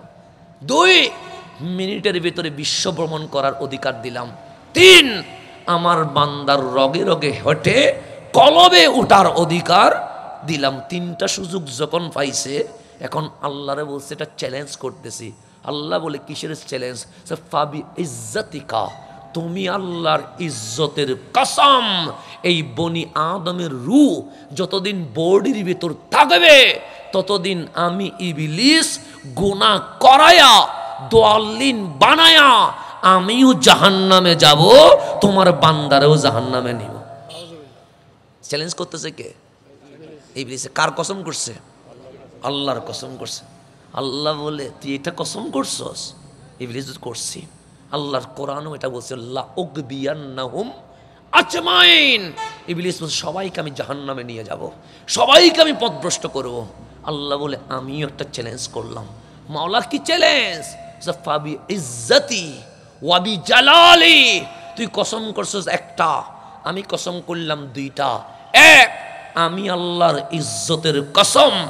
2, আমি আল্লাহর জালালিয়তের কসম। তুই ইবলিসের ধোঁকায় পড়ে আমার বান্দা যদি গুনাহ করে, গুনাহ করার পর যদি তওবা করে, আমি আল্লাহ মাফ করে দিব। তাহলে ইবলিস বলে গুনাহ করাবো, আল্লাহ বলে মাফ করব। জিতবে কে? ইবলিস কি জিততে পারবে? তাহলে ইবলিসের চ্যালেঞ্জ গুনাহ করাবে, আল্লাহর চ্যালেঞ্জ কি করাবে? তো সেই জন্য আল্লাহ নিজেই কোরআনে বলছে মাইয়াগফিরুজ যুনুবা, বান্দা গুনাহ তো করেছিস, ক্ষমা করবে কে? আল্লাহ নিজেই উত্তর দিচ্ছে ইল্লাল্লাহ, আমি তো ক্ষমা করব। এখন আমি ক্ষমা করব কখন? তুই যদি ক্ষমা না চাস, তো বান্দা ক্ষমা চাইলে আমি আল্লাহ কি করে দিব? ক্ষমা করে দিব। সেই জন্য আমরা যখন বায়াত হই তখন সর্বপ্রথম আমরা তওবা করি না? কেন? অতীতটা যেন মুছি যায়। আল্লাহ বলে তওবা করতে দেরি, তোর এই টিস্যু পেপারে যেরকম কোনো দাগ নাই, তোর জীবনের আমলে কোনো দাগ রাখবো না, সবগুলো মুছে ফেলবো। এখন থেকে নতুন জীবন সাজাবি, আমি মাওলা তোকে কবুল করতে থাকবো। তাহলে গাউসিয়া কমিটি বাংলাদেশের পক্ষ থেকে আপনাদের প্রতি আমাদের যেটা মেসেজ, গুনাহ করি নাই এরকম কোনো বান্দা নাই। আমি যদি বলি গুনাহ করি নাই, তার মানে আমি ইবলিস। কারণ ইবলিস বলবে গুনাহ করি নাই, কিন্তু বান্দা বলবে গুনাহ করেছে। কথা ঠিক না? তা আমি গুনাহ করছি, আপনিও গুনাহ করছেন, কিন্তু রহমান বলে আমার তওবার দরজা খোলা রাখছে। তুই তওবা করবি, আমি মওলা কি করব? মাফ করব। তো আজকের মাহফিলে আপনাদের প্রতি আরজ, আসুন, সিনেমা আমাদেরকে মুক্তি দিবে না, গান আমাদেরকে মুক্তি দিবে না, খেলা আমাদেরকে মুক্তি দিবে না, নাটক আমাদেরকে মুক্তি দিবে না, যাই আছে দুনিয়াতে কোনোটাই আমাদেরকে মুক্তি দিবে না। সেই জন্য আল্লাহ বলছে ইন্নাল ইনসানা লাফি খুসরিন, মানুষ যা করে সব কিছুর পিছনে ক্ষতি আছে, কোনো লাভ নাই। কিন্তু ইল্লাল্লাযিনা আমানু ওয়া আমিলুস সালিহাত, কিন্তু মানুষ একটা জিনিস করলে লাভ আছে, ঈমান আনে এবং ভালো আমল করে। এই দুটা জিনিস যদি করতে পারে, আল্লাহ বলে লাহুম জান্নাহ, তার জন্য আমি মাওলা জান্নাত রেডি করে রেখেছি। তাই আজকের মাহফিল আমার ভাইয়েরা করেছেন হেদায়েতের জন্য। তাই আমি আপনাদের প্রতি অনুরোধ, আমরা যেন ফিরে আসি কার দরবারে? আল্লাহর দরবারে। আল্লাহ আমাকে আপনাকে পেয়ে এমন খুশি হবে যে খুশি আপনি কখনো বলতে পারবেন না। যেমন এখন রাত 1:15 হয়ে গেছে, আল্লাহর রসুল বলেন রাত যখন গভীর হয়ে যায়, প্রথম আসমান থেকে রহমতের ডাক আসে। মাওলা বলে বান্দা আমি তোর আমারে ডাকিস, ফাস্তাজিব, আমি আল্লাহ উত্তরে দিব। তুই যদি ক্ষমা চাস, আমি আল্লাহ ক্ষমা করে দিব। ইজা সালানি, তোর কি কি লাগবে আমারে বল, আমি মাওলা তোর সকল আশা পরিপূর্ণ করে দিব। তাহলে আল্লাহ আমাকে ডাকছে কি ডাকছে না? ডাকছে। তো গাউসিয়া কমিটি আপনাকে ডাকছে। সেই জন্য আসুন, আমরা গাউসিয়া কমিটি বাংলাদেশ, এটা তরিকতের একটা সংগঠন, যেটার মধ্যে কোনো মারামারি নেই, যেটার মধ্যে কোনো ভেজাল নাই, যেটার মধ্যে কারো প্রতি কোনো আক্রমণ নাই। আমরা দেখি নাই আপনি হিন্দু কিনা, আমরা দেখি নাই আপনি বৌদ্ধ কিনা, আমরা দেখি নাই আপনি নাস্তিক কিনা, আমরা দেখেছি আপনার ঘরে খাবার নাই, আমরা খাবার পৌঁছিয়ে দিয়েছি। আমরা দেখেছি আপনি অসুস্থ, আপনাকে কেউ মেডিকেলে দিচ্ছে না, আমরা আপনাকে মেডিকেলে নেওয়ার জন্য প্রস্তুত আছি। আমরা দেখেছি আপনার লাশ কেউ দাফন করছে না, আমরা আপনাদের পাশে আছি। এটার নাম গাউসিয়া কমিটি। আল্লাহ যেন আমাদের